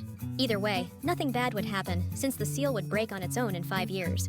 The Duke declared that was the main problem with Cephal's whole approach. Out of nowhere, the mage said he had another question since the ritual prep. It was pretty important. He brought up the brooch Duke Draven gave the young lady, which surprised her. Judging by the sparkle, it's probably made from the precious gems of Albert's lands. They're famous for their beauty. The way it was attached was pretty weird. Doesn't look like something a human artisan could pull off. The Duke nodded, pointing out that a wind spirit mage's got a sharp eye. He couldn't help but notice. Cephal, eyes burning with curiosity, asked who made it. After a while, the wind spirit mage stepped back into his carriage and said he had to leave. Too much work piling up. Before he left, he told the young lady, "It's great to befriend spirits, but maybe hold off on the contract for now." Alice asked why, and Arid explained she's just too fragile. Duke Dravine told his little one they'd think about the contract later. The main heroine was relieved. The problem was sorted, and wondered if she could finally speak clearly. Turns out, the little girl's worries were pointless. The adults saw the young lady as the greatest person in the world, so Alice had no reason to stress. Now the heroine could talk, and she'd made some solid friends. Everything was looking up. Agnes tucked Alice in and mentioned she had a gift for foresight. The maid said a few days ago she had a dream where the young lady was talking to someone. She couldn't hear the other voice, but the girl said goodbye sweetly and wished them a good night. That's why Agnes was totally shocked when the young lady started talking in the daytime. It sounded like something out of a dream. The main character closed her eyes and told her maid she wanted to sleep already. Agnes immediately turned off the light and wished Alice good night. Our heroine smiled in confusion and realized she'd need to be way more careful next time. Only 2 months left until Alice's first birthday. Since it was her first birthday, the Duke wanted the celebration to be huge. The nanny and maids instantly knew what was coming. The whole manor erupted into chaos in seconds. Some panicked over the massive guest list. Others had no clue what fabric to use for the dresses. But the invites were already printed and ready. Everyone was swamped prepping for Alice's birthday, except Agnes, who was stuck babysitting the kid. Nobody else even showed up in the nursery. The maid was trying to teach the girl new words. Maybe all this was because of that medium's words. Lexios suddenly walked in to see his daughter, only to notice she was kind of busy. He asked Agnes to step outside with him for a minute. It had something to do with Alice. As soon as the main character was alone in the room, she spotted her friend and raised her hand, calling out to him. A green blob of energy instantly started swirling around Alice. The girl wanted to know her friend's name. Turns out his name was Siffy. The main character repeated it again to make sure she got everything right before asking for help. The spirits weren't about to say no to helping. Alice told them to hide. She hadn't even signed a contract with them yet, but they were already following the kids' orders without question, something that totally thrilled her. The heroine decided to try this out today too. The little girl walked over to the mirror. She just couldn't stop admiring her cute reflection and never expected her stat block to look this hot. Maybe all the 9th level cubes bonus had boosted her looks. Siffy told the heroine someone was heading into the room. Alice was back in her spot in a flash, and the spirits vanished. The Duke reappeared in the room with Agnes a second later, arms loaded with gifts of all different sizes. Every single one was for Alice. Even though there would be time to exchange gifts at the party, they'd already been sent ahead, so the next room had turned into a storage closet. This was the first time the main character had ever gotten so many congratulations, and it was all thanks to the Duke. She leaped into her dad's arms instantly. First up, a gift from Marchioness Raedras. She sent her wishes for health and prosperity to Lord and Lady Dravian, along with a music box. Perfect for opening while the young lady is asleep. Next gift, from the workshop team. They wanted to show appreciation for recent orders, something Lexios found pretty surprising. A handcrafted plush bear. The toy had some kind of necklace attached. The note said it needed opening, so Agnes told the little one she'd handle it. Inside was another amethyst flower. The maid reached for the new gift. She was about to read the note to see who sent the box, but immediately got flustered. Surprise flashed across her face. Turns out it was a flower pot. The color was pretty nice, and inside were seeds of Azure Alice, which grows in the north. Agnes suggested checking out another gift. Suddenly, the note from the last gift fluttered into the air. Then it landed right at the feet of the blonde little girl, and the protagonist stared at it in shock. She realized that flower pot had come from Herman. Alice guessed it was that grinning kid, and wondered why they were hiding his name. Last time, Herman didn't want to leave Alice, so Lexios decided to deny the Claire family a visit. The little girl realized her dad was mad she liked that boy, and jealous of her for being with a 5-year-old. The Duke realized his daughter had seen everything. Alice was dying to say something, but it'd only make the misunderstanding worse and get Herman in trouble. So she asked who Herman was. The kid stretched out her hand toward her dad. Out of nowhere, she touched his cheek and in a cute voice called the Duke, her dad, and said she loved him. Lexios replied he loved her too, but it didn't hit him until later. The Duke realized his little daughter just confessed her love, and a heart-shaped card was lying next to Alice. Agnes's face lit up with joy instantly. She congrats him on the moment. Lexios gave his daughter a warm, loving look again. Then he pulled her into a tight hug and said, "Dad loves you just as much." And Alice giggled with delight. Lexios almost choked up at her words. He told her he'd get her a present too, something awesome and special, and he promised Alice he'd do his best to make it ready quick. The girl declared her dad was the best ever. The guy was floored by those words. He pulled his little girl into a hug and mumbled an apology, but Alice just giggled. Lexios told Alice he showed her the worst of himself and was totally embarrassed now. From now on, he's not gonna forget a single soul who brings a gift. The kid mumbled something about more gifts from Germain. The Duke's face went all baffled. The spirits let the main character know Germain sent more gifts. That's why Alice asked her dad that. Agnes waddled in with a few more gifts. Turns out Germain sent those too. The main character was wondering if one guy sent too many gifts, when the maid suddenly started reading a letter. Germain wrote he missed her something fierce, and begged Alice to stay healthy. In the second letter, the kid said he really wanted to come visit. Problem was, Duke Dravain hadn't given the okay yet. Agnes cracked open the third letter next. Germain was like, "Dude, why won't the Duke let me come? I'm super confused." The main character could only imagine how crushed that 5-year-old must be. No one even told him why.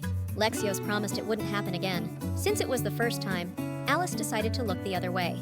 The heroine's face lit up with a happy smile, brightening everything around her, and she called her dad super handsome. Lexios was moved by his daughter's words. Agnes couldn't hold back her tears watching this. Soon after, a letter arrived from Herman, who joyfully wrote he'd finally gotten permission from Duke Dravian. He really wanted to play with Alice, but his dad had a ton of work. But the kid promised he'd definitely make it to the birthday. Jennifer thought Alice might not remember them, since that meeting was too short to stick. At first, Herman felt sad about it, but now everything was fine. Turns out, the kid planned to arrive early for the party. That way, they could play longer, which immediately made Duke Dravian's face grim and clearly annoyed. Alice hoped they wouldn't torment Herman this time. The birthday was just around the corner. The heroine took a deep breath, completely clueless about what Dad and Agnes were always up to. They were really deciding which brooch to pin on Alice's dress. Agnes pushed for the 114th brooch, but Lexios called it nonsense, insisting the 98th was the clear winner. That one was too flashy and didn't suit the little one. The main heroine was dead, sure that's exactly how the argument played out. Syphe zipped over to the little one and whispered Madame Eris looked busy, probably clocking 0 downtime. Guests were coming in droves, so no rest for her at all. Alice started thinking her nurse should take a long vacation after all this. Agnes peeked in, asking if the little one was bored sitting alone. Prep was almost done, so the maid offered to show the young lady around. Alice, of course, jumped at it. The event would have more guests than expected. Agnes asked, "Isn't that just wonderful?" But Alice wasn't thrilled. Who'd expect so many guests for a bit player's birthday anyway? A system window popped up in front of the little one. It reminded the little lady that on her 9th birthday, her own father would tear her apart. So nothing changed at all. There was only one way to level up your rank. Character ranks split into 5 tiers, and the rule was super simple. It all came down to how important their role was in the story. Take Cinderella, for example. The background characters were the mailman and her dad. The stepmom and stepsisters? They were side characters. Even the fairy godmother, who sent Cinderella to the royal ball, was just a side character. And Cinderella and the prince? Straight up main characters. The point was clear. How much you shaped the story mattered way more than your character's status. Look at Alice. Everything clicks into place. Even though she's the only daughter of the Durain Duke family, dragon heirs, she started as a background character. Now she got why she couldn't remember Duchess Durain. The whole story began after that woman died. The novel the protagonist got dragged into starts when Anateo turns 14. By then, Alice would be 10. Yeah, she's got a solid relationship with her dad now, but her fate to die at 9 doesn't change. Lexios is going to be wrecked when he realizes what he messed up. To avoid a tragedy, you need to level up faster. Alice didn't know how high she had to go to change her fate, but she definitely needed to keep improving her skills. That way, she could find a solution. Alice tried to level up on her own, but it didn't work out. Agnes picked her up and told her she'd carry her this time. But next time, the young lady could try again. The question was, when would she finally grow up and level up already? Young masters are arriving tomorrow, so preparations are in full swing, and the guest rooms are being set up pronto. Alice was shocked that Dad approved something like this. One of the maids asked Agnes to help hang the window curtains since everyone else was busy. The maid asked Alice for permission, and she, of course, said yes. Agnes said she'd be in the next room, so if anything happened, the young lady could always call for her. Then the maid left immediately. Everyone was so busy they were starting to lose their minds. The main character started playing with a ball, but was surprised when someone suddenly knocked on the huge door. For some reason, Lexios decided to check on his daughter when Agnes wasn't around. Alice immediately put on a show of being completely calm.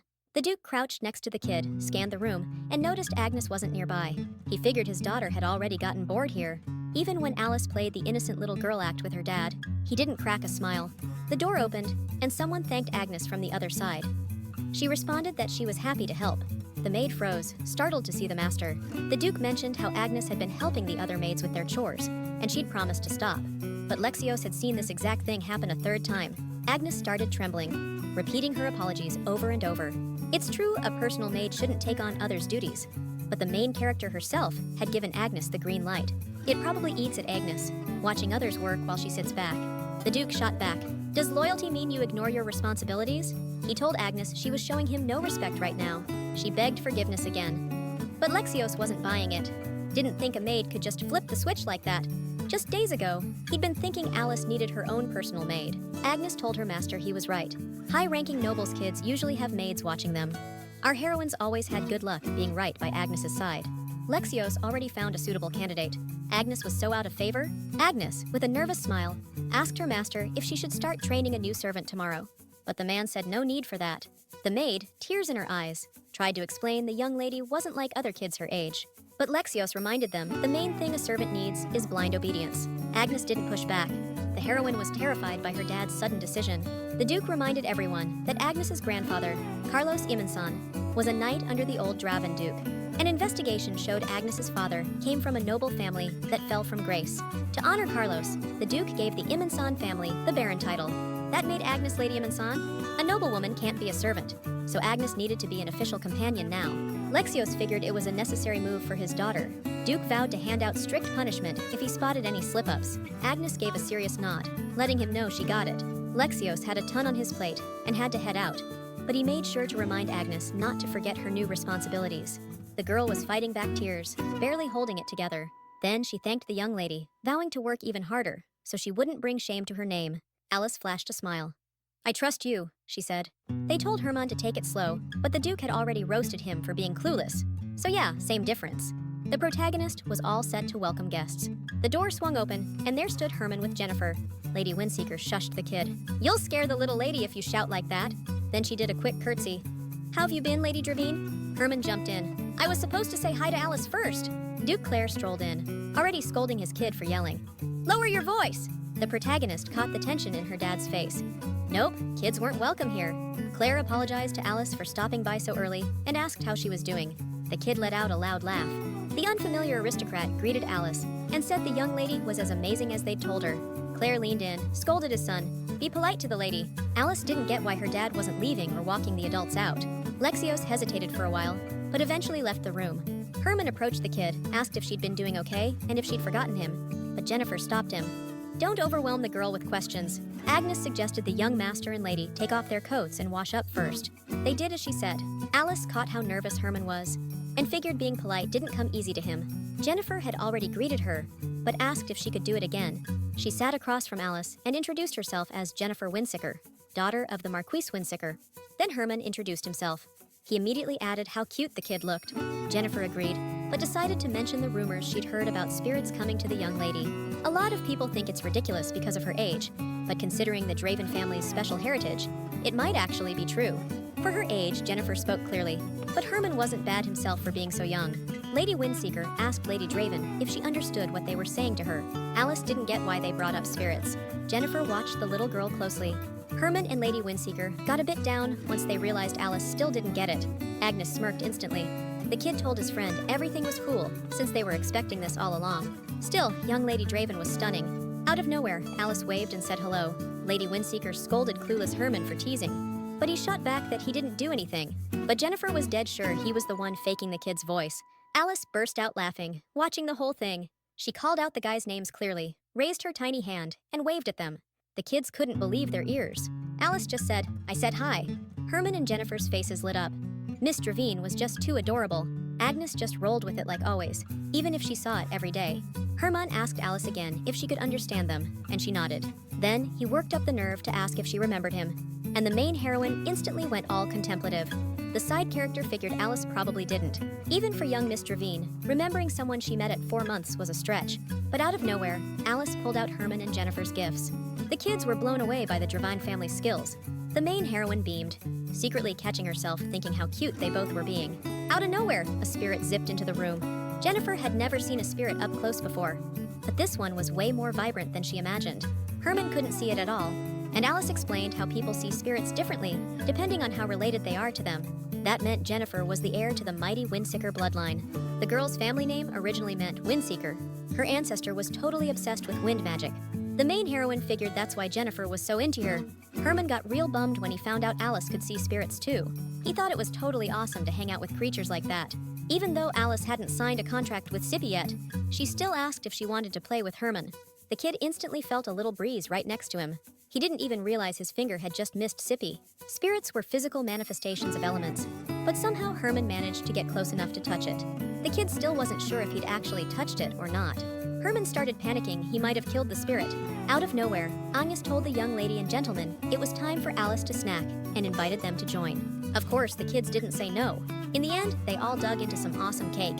After that, Herman and Jennifer played with Alice, using the ivy plushies scattered all over the room. As soon as night fell, Agnes tucked the little one into bed. Tomorrow was already her birthday, and Alice couldn't fall asleep. The personal attendant, watching the kid closely, noticed she was wide awake and decided to step closer. Herman and Jennifer strolled into the room. Agnes asked the guys why they hadn't gone to sleep yet. They apologized for staying up so late, but it was midnight, and they wanted to be the first to wish Alice a happy birthday. They'd probably worn themselves out playing with the kid all day. Alice thanked them for the birthday wishes. Herman and Jennifer's faces lit up with joy when they saw Alice's eyes sparkling with happiness. The kids said goodnight and went back to their rooms. The main heroine had been wondering why she couldn't sleep, but now it all made sense. Agnes leaned in toward the young lady and gave her a warm birthday greeting. Alice was thrilled to get so much attention. She didn't even realize she'd fallen asleep. It was cloudy outside, but snow wasn't in the forecast. The protagonist slowly opened her eyes. Her personal attendant was already beside her crib, asking the little girl how she slept. Today was looking busy. First up, Agnes gave Alice a bath, then dressed the little miss in a cute yellow dress. Suddenly, the protagonist looked like a tiny angel. Alice's face was seriously adorable. Agnes pinned a tiny tiara to the little lady's hair. Today was all about the protagonist, so she was going to savor every minute. Everyone else was still busy. Back in the day, the protagonist would have fretted about her friends and rushed to help. But today, everyone was doting on her instead. Still early to tell, but Agnes was already proving a top-notch maid. Suddenly, someone stepped into the room. Duke Dravine, who instantly lit up with a warm smile at the sight of his little girl. Alice was always the most beautiful in his eyes. But today, she looked extra special. He wished his beloved little princess a happy birthday. Lexios promised the little girl he'd give her a gift later during the ceremony. But the Duke thought it'd be sad to give the girl nothing now, so his hand slowly reached into his pocket. Alice hoped it wouldn't be another brooch. She asked her dad to do it later. The Duke replied he'd definitely do it later, but she'd probably want something right now. But the kid asked again to wait for the gift. Lexios realized he couldn't do anything about it. The main character was glad she'd managed to save the canvas. Duke Dravine needed to work, so he headed for the door and told his daughter they'd meet later. Now Alice could relax until 2 o'clock, but the heroine had no idea what to do with herself. A spirit flew into the room and asked the young lady if she was bored out of her mind right now. Alice totally forgot about Sifai. The spirit panicked, not knowing what to do. Out of nowhere, he told the kid he was flying out and would be right back, and the main character didn't protest. He burst out onto the street. As expected, the wind spirit had insane speed. Thinking about it, the heroine started yawning. Agnes noticed Alice wanted to take a break. The spirits suddenly stormed back into the room. They told the little miss the streets were packed, though the heroine already knew that. But the spirits kept rambling about how everything outside was sparkling. Alphabet cards were scattered across the table. They instantly snapped into words, and even Agnes finally got what the spirits were trying to say.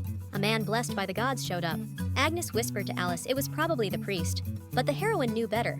It was about someone born with real divine blessing. Prince Inateo. The kid had special abilities that made him act older and more cautious than his peers, so he wouldn't come to a place like this without a reason. The main story kicks off after Inateo enrolls at the academy. In the main story, Alice's dad never celebrated her birthday, and Inateo didn't come to her party. But now he was here. Something was definitely changing. The main character didn't know if this was a good thing, so Sifi suggested greeting the guests. Unfortunately, Herman and Jennifer couldn't make it. Alice thanked Sifi for the update. Some time passed. The personal attendant fed little Lady Dravine and asked if it tasted good. The kid nodded right away. The nanny stormed in and ordered Agnes to get the kid to the waiting room, fast. Dad was waiting for her there.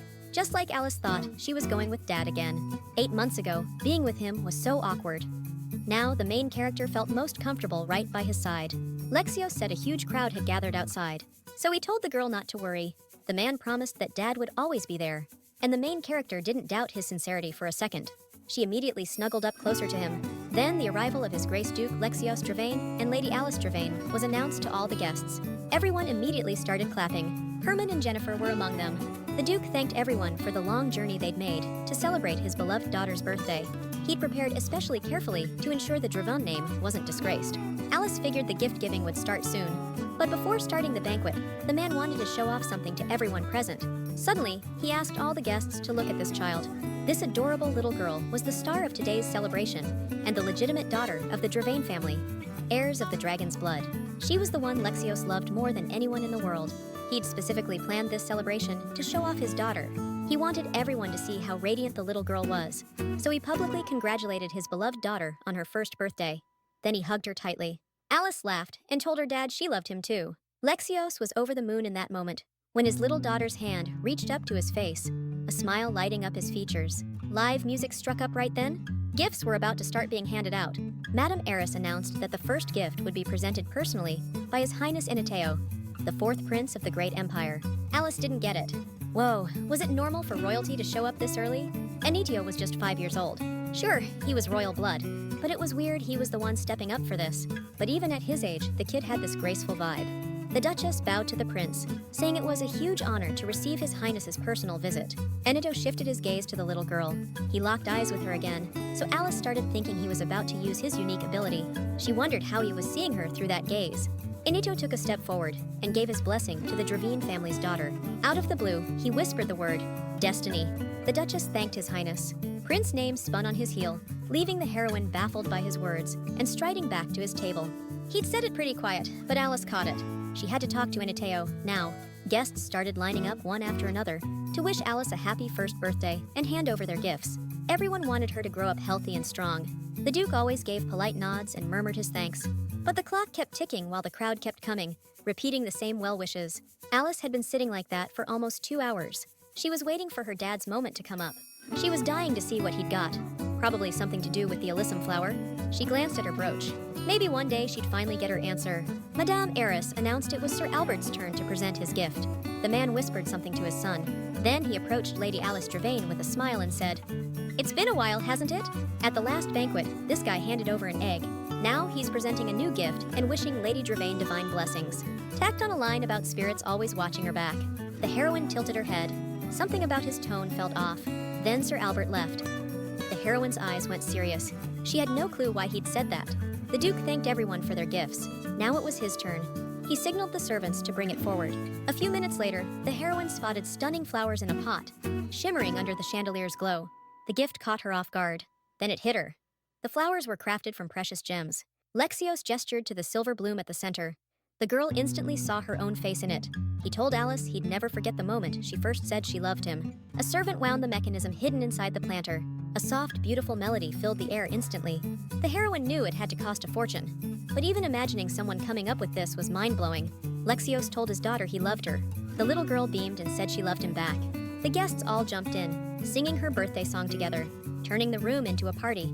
Alice tugged his arm, begging to be set down, and the Duke just chuckled and let her go. No one expected the kid to take a step, let alone a full stride. Grinning from ear to ear, Alice waved to every guest at her first birthday bash. None of them were here by accident. Every one of them had an agenda. But today, they were all toasting Alice's birthday, so she raised a glass.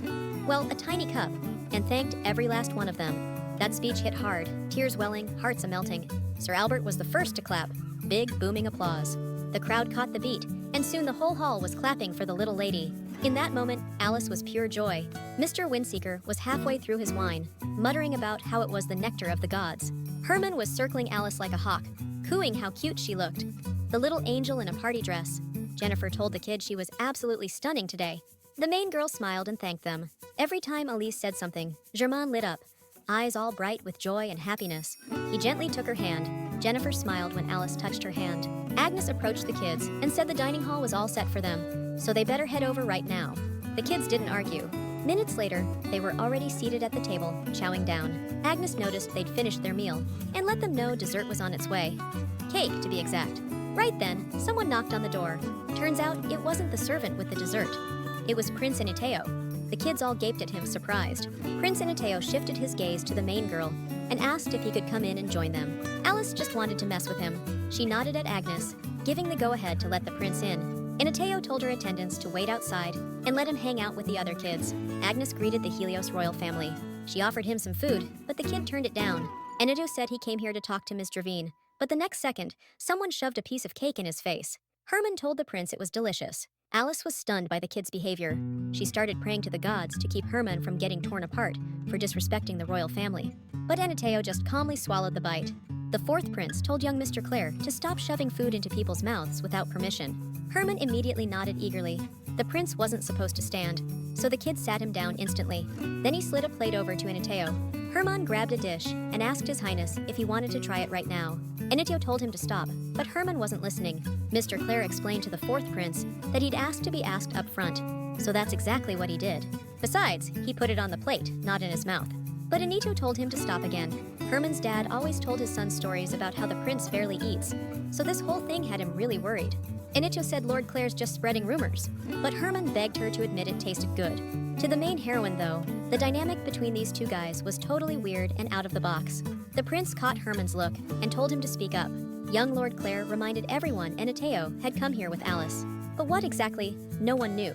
It was a secret. Herman asked him to spill, but the prince shot back. Then it wouldn't be a secret, now would it? Young Lord Clare didn't get how a secret with a 1-year-old could make sense. But Anateo knew. Alice totally got it. That's why Herman was dying to know. But the prince snapped, "Cut it out! You're acting like a child!" Young Lord Clare had never been alone with Alice before, so he was actually starting to envy the fourth prince. Jennifer figured out she'd never actually been alone with Alice either. Herman was already imagining how awesome and amazing it would be if he stayed alone with Alice in this room. But Lady Windseeker asked why the two of them needed to be alone. The kid firmly replied he tried grabbing Alice's hand. He just wanted to, because he'd always held hands with Jennifer. Both hands, never just one. Herman glared at the prince, asking if it was true he just wanted to talk to Alice. Mr. Clare asked him to explain things clearly, because Herman was sure Anateo wanted to hold Alice's hand and was making up excuses to hide it. The girls were stunned when they heard that. If that was the wrong answer, young Mr. Clare figured the prince could just pat her head. Dessert was already ready. The kids lit up when they saw the cake. The main character was already imagining that delicious strawberry dessert taste right in front of her. The evening party was set to start at 9. Inateo noticed everyone was already done, so he decided to talk to young Lady Dravane about the postponed issue right now. He hoped everyone else would clear out, except Lady Dravane. Of course, the servant should have done it too. The prince could talk to the girl outside the room, but let's face it, the personal attendant probably wouldn't be comfortable with that. Alice told Agnes everything was cool.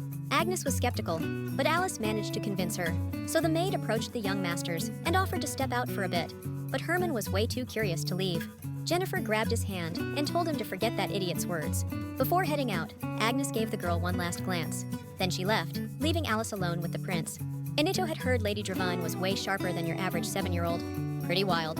If Jennifer had heard about the spirit visit, then of course the royal family needed to hear about it too. The prince figured Alice knew what he wanted to talk about, but the kid stayed quiet. The kid just asked them to drop it. Like, even adults can't guess that stuff, so what's the point? But he was starting to think Lady Dravane was seriously one of a kind. Inateo could barely believe it when he was near her. Maybe Alice was the one who saw the real Inateo in this world. How he once chose to save the world by setting aside his emotions. This 5-year-old kid was like a grown-up. Alice had no idea how tough it really was for him. Inito locked eyes with Lady Dravane and told her, "Right now, your eyes are shining so clearly." Staring at her, he couldn't shake the feeling he was reading this all wrong. A smile tugged at Alice's lips. Inito froze as the kid's hand brushed his cheek. The heroine beamed at His Highness, 4th Prince, and declared, "Everything's gonna be just fine." Then she started messing with his hair. Inito had no clue what was going on. He didn't want to be doing any of this, not at first. But just being around the kid was making him do all sorts of unexpected stuff. The prince waved off the awkward vibe. He figured it was time to get back to business and talk about the future. The heroine blinked at him, totally confused what had come over him, but still gave him a thumbs up. She suddenly started to fall, but the prince was right there to catch her. Right then, a man walked into the room. It was Duke Drouaine, barely hiding his anger, as he asked forgiveness for his rudeness to His Highness, the 4th Prince. Lexios was radiating a terrifying aura. He marched straight to the prince, still holding his daughter in his arms. Alice forced a smile at her dad, and silently begged him to stay calm. There was a royal nearby. Inidio's future was set to make him the hero who defeats the Demon King. The prince asked the Duke to take Lady Drouaine. His arms were already aching from yanking her up so suddenly. Handing the kid back to her dad was clearly the right move. Alice smiled at her dad and said she was okay. Duke Drouaine reminded himself he needed to at least pretend to be polite to avoid unnecessary drama. He thanked the prince for keeping his daughter safe. Inateo nodded, and the Duke was stunned by the fast reply. But outside, Lexios had overheard the prince talking about his daughter's future, so he demanded answers. That question couldn't be ignored. It was about his kid. Alice didn't know how to explain the whole situation. Inateo calmly laid out the rumors swirling around Master Dravaine's daughter. How she's been seeing spirits. If spirits are visiting a kid under a year old, that proves she's got something special. So the prince figured sending her to the academy was a solid move. Now the pieces were finally falling into place. Lexios apologized to His Highness for not catching the deeper meaning sooner, but the prince shrugged it off. Plus, Inateo already knew the Duke had every intention of sending her to the academy himself. Lexios's eyes went wide with surprise. He shot back, "That's a pretty wild assumption for a 5-year-old to make." The man added, "Her daughter's just a year old. It's way too soon to be making decisions like this. Let's revisit it later." In the original story, all the main characters were at the academy. So if Alice joins, she automatically becomes part of the main plot. The prince nodded. "Agreed. Let's table this discussion for now." The evening event got postponed because of the weather, so the Duke came to chat with His Highness. The morning sky was gloomy, so he suggested heading out. 4th Prince followed the Duke out. Lexios told his daughter's personal attendant he was heading outside. Jennifer told the Duke her father was already outside, and the man promised to thank him. Alice still didn't know what she was supposed to be ready for. All our heroes went out. The main character felt the warmth of spring and guessed the mages were using their powers to control the weather. But that kind of magic in a garden was a costly move. The ladies thought they were in for a magic show, even though the sky was covered. The butler announced the big show was about to start. Alice wasn't sure if the magic would show up well. Everyone looked up, and the little girl raised her eyes and froze in shock at what she saw. The mages unleashed their magic. The sky cleared, and the main character had no idea how he pulled it off. Young Lady Windseeker told the people around her with pride that wind magic was among the best in this world. The girl's dad was one of the few big names in wind magic on the continent.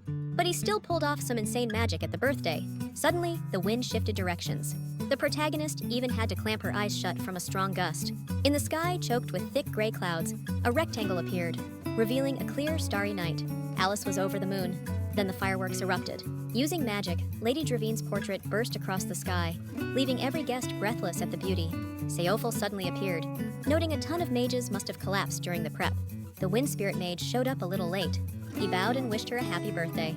Alice greeted the kind old man, and he was stunned how much better she spoke compared to their last meeting. All the guests broke into applause after the jaw-dropping show. Then they were shown where the banquet would be held. Mr. Windseeker approached our heroes, fumbling out that he should have moved faster and arrived earlier. Jennifer bolted to him, while Duke Dravine thanked him for the help. Mr. Windseeker replied that Seafell deserved the gratitude. Halfway through, a sudden gust of wind blew against him, making the Duke lose his focus.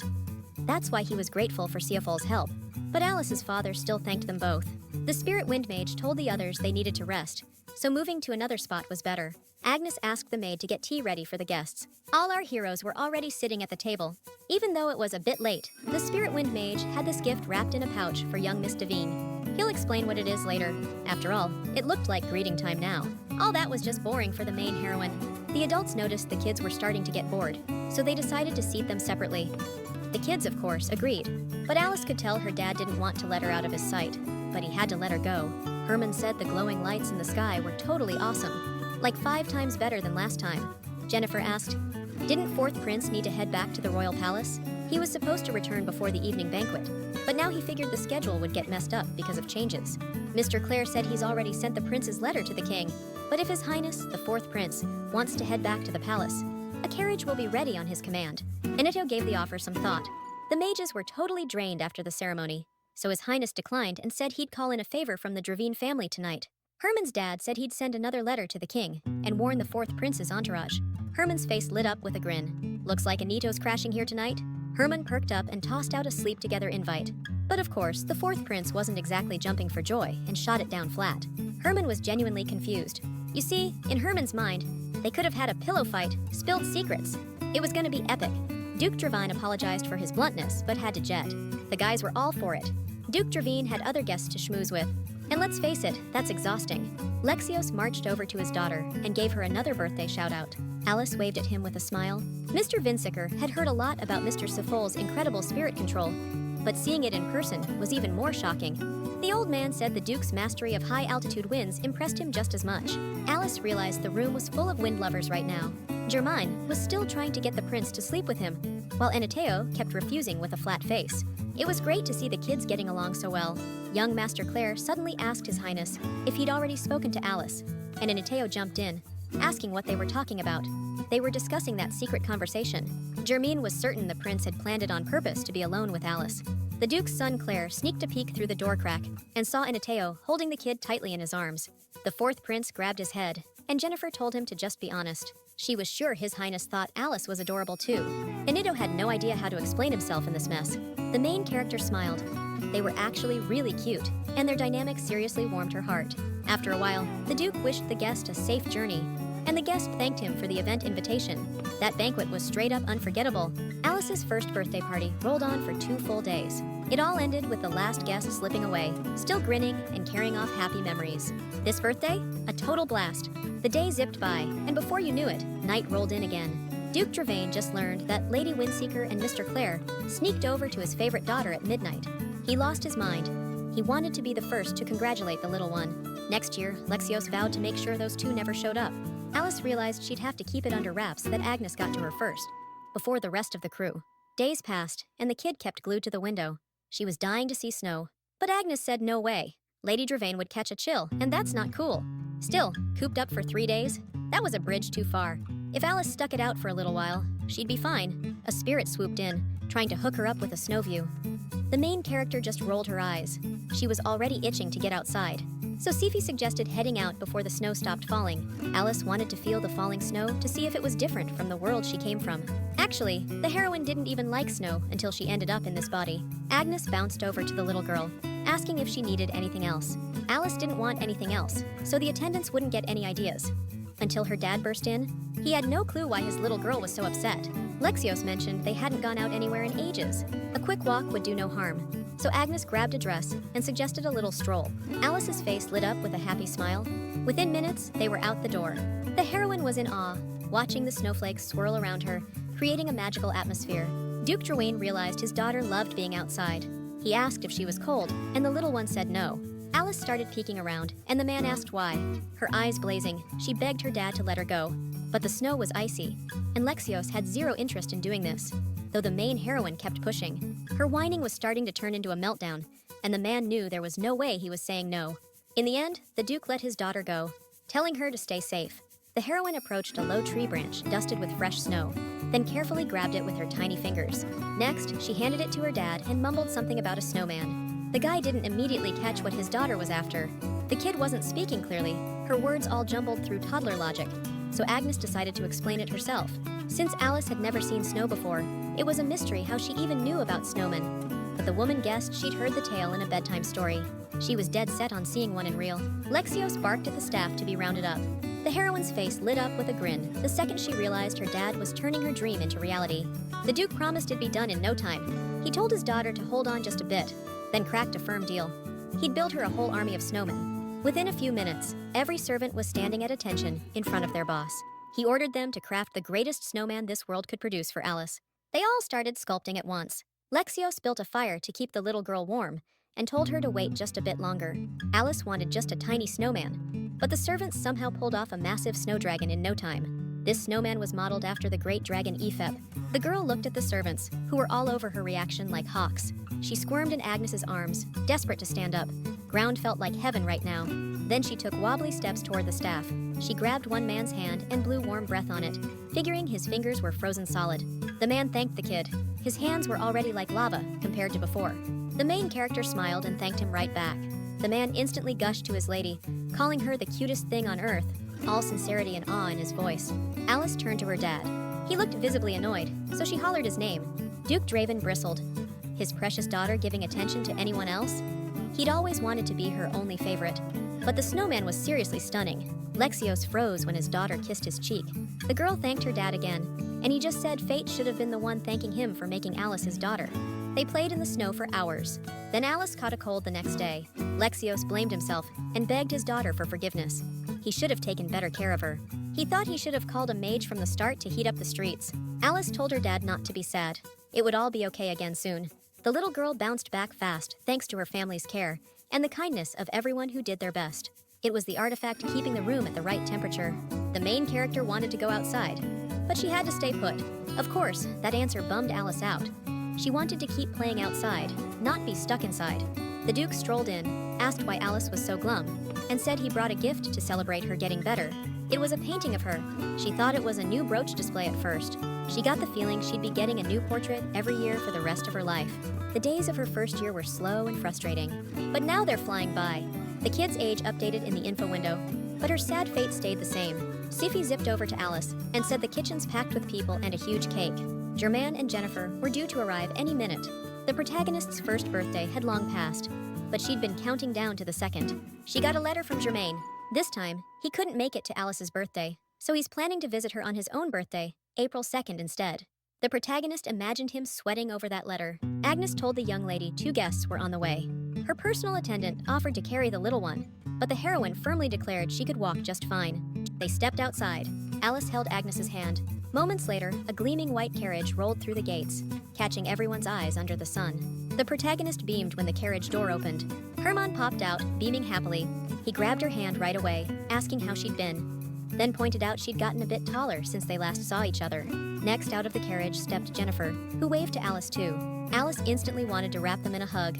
Alice saw her friends looked wiped out and probably starving, so she told them to come on in quick. Jennifer grabbed Herman's arm, calling his behavior rude. But Herman was certain Alice didn't care a lick. The kid beamed at them, saying everything was cool, and Herman's antics didn't bother her. Mr. Clare and Jennifer's folks couldn't make it. Herman was all touched when Alice said happy birthday to him. Last year, she couldn't even make it to his birthday, so this time, she convinced her dad to keep it simple. The kids were sprawled under a blooming sakura tree. Draven was warmer than the place Jennifer and Herman lived. The hill in front of their house was still snow-covered. Herman asked Alice to come to his house for next birthday, so they could party it up. They'll definitely have fun there, but Alice was just 2 years old, so she'd probably struggle going north. Herman suggested Alice come visit him when she turned 5, once they were both a bit older, and her body had strengthened.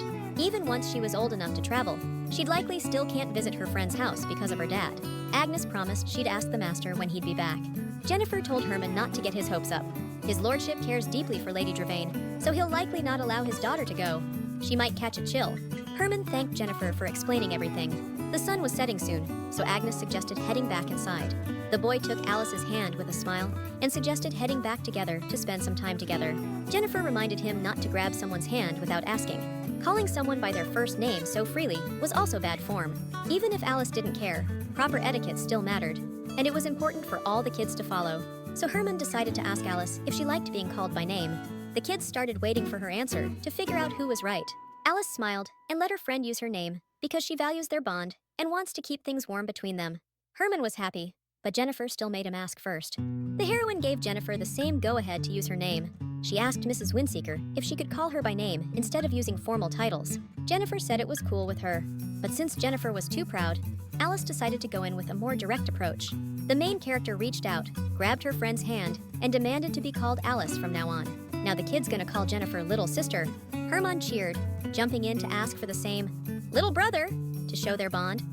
He'd been dying to do this for ages. He lit up when she actually did it. Back at the mansion, they spotted this massive strawberry cake. The dessert looked out of this world. Strawberries piled on top, and the frosting? It looked like it'd melt in your mouth the second you bit into it. Everyone started showering Herman with birthday wishes and gifts. Herman considered it one of the best days ever. Jennifer asked Herman what he liked best about the day, wanting to hear his take on the party. He said the best part was when Alice called him little brother. Morning came the next day. The kids played so long they stayed up way past their bedtime, and now the main character felt like she hadn't slept at all. But since Herman and Jennifer had made the whole trip, she had to play with them. Mr. Dravine was coming back today. If he'd left just yesterday, Herman assumed he couldn't get back this fast because of the huge distance. But he didn't know the Duke didn't ride in a carriage. Alice didn't know how her dad got around either. Agnes said she'd just never had a reason to ask. Turns out he uses a vivera. That news blew Herman's mind. It was a massive creature, like a black dragon with shiny scales, and the kids imagined its powerful wings. The main character was stunned to find out her dad rode a monster. Everyone knew raising and taming a magical creature wasn't easy. Herman shouted, "I gotta see that vivera. It's always fascinated me." He told Jennifer to check it out when they got back.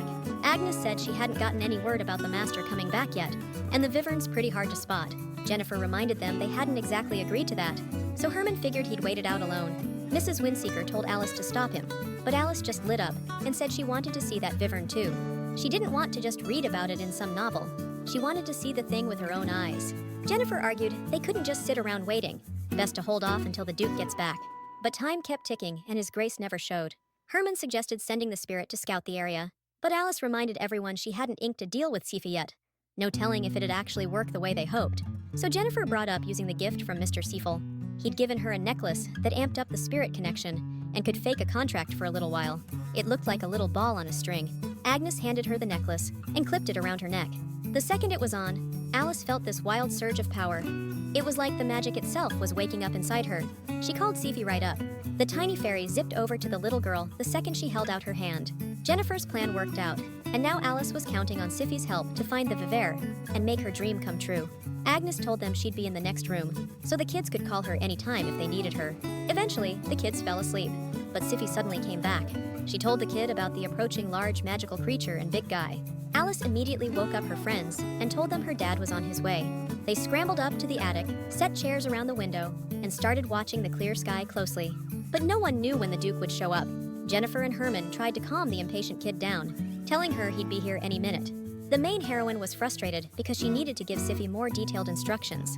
Herman suddenly spotted something black in the sky, but Alice didn't see anything. Jennifer said that meant he'd be here any second now. A gust of wind kicked up, and Herman shouted, "She's here already!" The girls perked up instantly and started watching intently. A huge viverna soared high in the sky. The kids had never laid eyes on one before.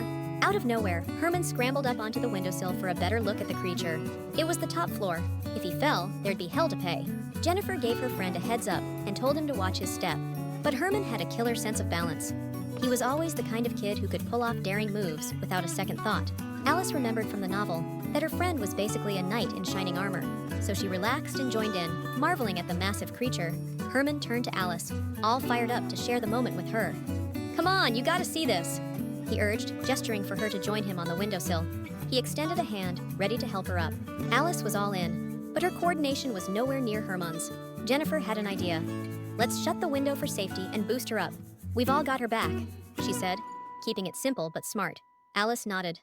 No way was there any real danger now. Everything would be fine. The guys gave her a hand getting up onto the windowsill. The new view had her wide-eyed with amazement. She didn't even realize her hand had accidentally unlocked the window. Her eyes were too fixated on the chaos. The next second, she felt herself plummeting. Herman and Jennifer barely had time to react before Alice slipped through their grasp. Now she was free-falling, time stretching unnaturally as everything spiraled out of control. Duke Dravain spotted Alice's fall and lunged toward her without hesitation, but the little girl was already too far out of reach. Despite the chaos, Alice silently prayed her dad wouldn't be too heartbroken about what was coming next. Out of nowhere, Siffi materialized at her side. The pendant around her neck flared to life with blinding light. The spirit's features sharpened into focus, and suddenly, Alice could see the sheer terror in Siffi's eyes. In the final heartbeat, Siffi managed to yank Alice to safety. Duke Dravain leaped from the vivera and sprinted toward his daughter. Alice still couldn't wrap her head around what had just happened, or how she'd survived a fall from that height. Lexios crushed Alice into a bone-shaking hug. He kept asking, over and over, if she was all right. The little girl smiled at her dad, assuring him she was fine, even though fear and nerves still churned inside her. Alice could see how badly her father was shaking with fear. She turned to Siffi, the one who'd saved her. The little girl had only survived because of Siffi, so she genuinely thanked her for saving her life. Siffi was wildly relieved the little girl was unharmed. The Duke thanked the spirit for saving his daughter and vowed to grant any wish she might have. But Siffi had nothing in mind. Then it hit her contract with the little girl. They were still connected, even though the necklace's time should have run out. And that nervous her out. Alice didn't know if that was bad. Siffi shook her head. Nope. We made a deal. She figured it out because they were still tied together by that invisible thread. The heroine spilled the beans about the contract to her dad. Just then, scared kids and Agnes burst out of the manor. The Duke's face went cold in an instant. Lexios told the kids they don't have to come around anymore, and their families'll face serious consequences. Alice was almost dead, but these guys tried to protect her. She tried to convince her dad she was just as guilty. The girl started throwing a fit, but the Duke stayed cold and ignored her pleas for forgiveness for the kids. Alice begged him to let it go this time. The man told her she's not the only one who failed to keep her safe. Someone else had to pay for it, even if she was fully to blame. Alice realized it was a cover-up. She promised to be careful from now on, and begged him to forgive her friends for getting dragged into this mess. The man hugged her tight and took a deep breath. If his daughter begged that hard, he agreed to let it slide. But just this once. But the kids better never forget this lesson. No second chances. No forgiveness next time. Jennifer had been choking back tears the whole time. Alice told the kids to stop crying. She was fine. Germain promised her he'd never put her in danger or risk her life again. The gang hopped into the carriage and left. The Duke asked Lord Cephal about the spirit contract, and the wind spirit mage sent his reply. He wanted to pass along congrats to the young lady. Now they needed to head to the capital to register their new powers and sealed spirit deals. Every mage or spirit-bound person has to register at the magic tower. Since Alice's abilities awakened, she wasn't an exception. But since the kid wasn't even 10 yet, the Duke planned to go alone, though she flat out refused to budge. The guy was set to ride solo on the Wyvern, but no one knew when Alice would get another shot at visiting the capital. The fourth prince lives in the palace there. Plenty of intel to dig up, and Alice might find something useful for herself. She started throwing a fit, begging her dad to take her. Lexios realized he had no choice but to let her go, but he made her promise to listen. The main character was over the moon to finally get to the capital with her favorite dad. Alice gaped at the Wyvern's huge size. The beast was 4 meters long. Alice caught herself wanting to touch it too. Her dad had just done it, and she craved the same feeling. The guy didn't argue. Alice reached out, and the moment her fingers brushed it, the creature's eyes snapped open. Among all the birthday gifts Alice got, one stood out. A black egg. The little girl remembered it instantly. Maybe a wyvern like that was inside. And when Alice grew up, they could try hatching it. But now they had to move. They had to hit the capital fast. So the heroes leapt into the carriage and took off down the road, buzzing with excitement and anticipation. Alice was stoked for the journey. This was her first time seeing Dravain's territory, her very first outing. She wanted to soak in every view through the carriage window before they hit the capital. But for a kid, the ride was dragging. The Duke shook Alice awake, declaring they'd finally arrived. They were stepping into the real deal, a capital city alive with action and color. After 5 days of traveling, the heroes finally arrived. Today, they had to head to the townhouse in the capital because Lexios hadn't been here in ages. Everything's changed so much. As soon as they got there, butlers and maids greeted them. The room they were given was absolutely stunning. The heroine wanted to go outside and check things out, but the Duke urged her to rest. She was probably exhausted. Alice wasn't thrilled about the suggestion. Lexios kissed her forehead and told her not to worry. He'd make sure she saw everything she wanted. In the end, Alice told her dad she was going to bed, but she was too wound up to fall asleep, so she told her nanny about wanting to explore the house and learn more, then sneaked out of bed. One of the maids asked the lady if anything was bothering her, but the little girl said she was fine. As soon as the others spotted her, they started bombarding her with questions about her wishes. They came out of every corner of the hallway, all trying to please their young guest and make her stay unforgettable. The kids started getting the feeling these people were everywhere. A guy approached her, introduced himself as Hanson, and said he was really happy to meet her. He asked the little one to come visit more often. Maybe she could come here every summer after she turned 5. Alice smiled back and promised to think about this great idea for summer visits. Of course, having such a young lady visit was a great honor. The butler asked the lady to enjoy her stay and handed the kid a flower. She thanked the kind grandfather for his attention and care, her face lighting up with a genuine smile. Hanson beamed at the little one when she thanked him. Later, the main heroine was seated at a table piled high with food. The kitchen was probably in full chaos. She and her dad had just arrived, and everyone was scrambling to cater to them. The Duke told the head chef he needed to step outside, but he wanted to see the kids' reaction, so the chefs were quickly escorted out. Lexios apologized to his daughter if the situation made her uncomfortable. Alice said everything was fine. She was here with her dad, and she felt safe and loved. As expected, Duke Dravain's daughter was smart and kind. The next morning arrived. Alice blinked awake, and there he was, her dad, sitting right beside her, his eyes full of that familiar warm concern for his favorite daughter. He pulled her into a tight hug and dropped the news. Today, he was going to register her as an extra at the Magic Tower. That's where every wizard in town gathered.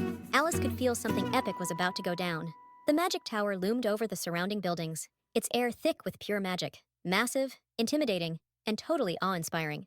Our heroine's eyes lit up like fireworks at the sight. Mr. Dravain's credentials checked out, so the guards waved him in without a second glance. He stepped into a room packed with ancient scrolls and glowing magical artifacts, scanning every corner with interest. Spirit magic was practically unheard of in these parts. Lexios marched up to one of the wizards, ready with a question. The wizard raised an eyebrow. He hadn't seen Dravain in ages. "What brings you here, old friend?" Dravain explained he'd come to register a spirit mage, something that drew immediate skepticism. The wizard didn't buy it for a second, but the Duke just smiled, pride leaking into his voice. "My daughter made a spirit contract." The wizard's eyes went wide. "No way, seriously?" Lexios told Alice to wait just a bit longer. Duke Dravain knew it was going to get loud real quick. Word about this spirited young lady would spread like wildfire up the tower.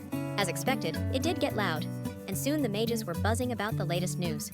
Even though they acted like they didn't care, they kept whispering behind hands. Turns out, spirits were totally terrified of dragon energy.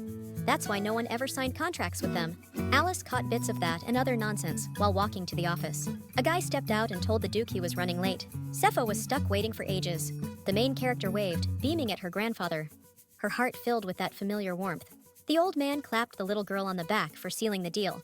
A happy smile lit up Alice's face. Sepho figured the Duke would come solo, so he waited 10 days, hoping to hash out the big questions about what went down.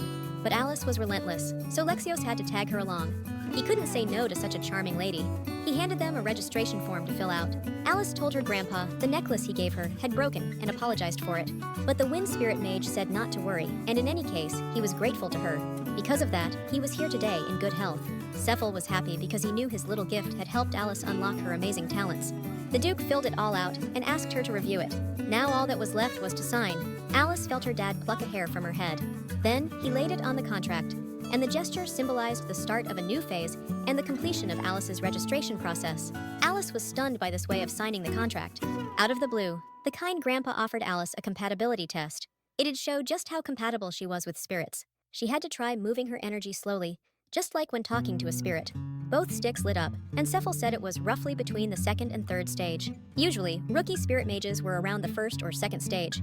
When she was young, Alice was about twice as powerful as normal, which opened up new possibilities for her. The kid figured her level should have been higher since she's from the Dravain family. Sippy suddenly zoomed in and asked the kid excitedly if she was doing okay. Alice said she was just fine. Whether compatibility was high or low didn't really matter.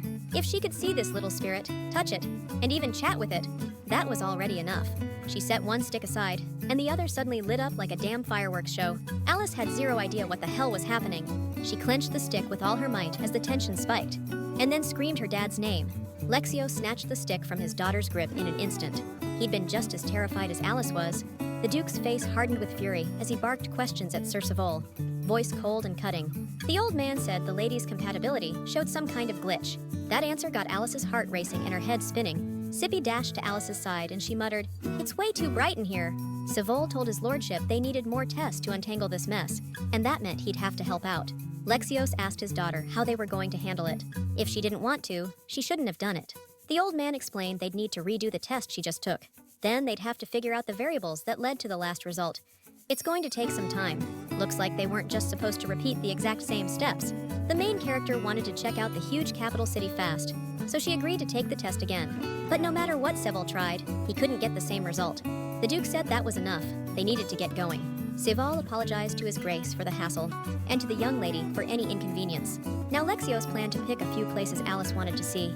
The old man suggested hitting up the Imperial Palace. The palace opens its archives to the tower's magic users twice a year. And guess what? It's one of those times. Now Alice could use the registration perks too. The Duke thanked him for the info. He handed the heroes the spiritual mage registration papers they'd need next. Sival promised to reach out as soon as the certificate is officially ready. Lexios walked up to the carriage and asked his daughter if she wanted to head to the palace right now. But Alice suggested holding off for now. After all, it was the archive hall. It was a massive library packed with countless books and scrolls from different eras. All possible information was gathered there, so Alice wanted to make the most of this trip. The heroes decided to just take a walk around town. The square was buzzing with merchants hollering out to customers. They stopped into a restaurant where the food seemed really tasty and had a great variety of ingredients. Lexios told his daughter to chew thoroughly before swallowing. He praised the staff for their good work. The Duke then bought Alice a hat. He did it because he was worried about the harsh sun making his daughter uncomfortable. The man asked where Alice wanted to go next.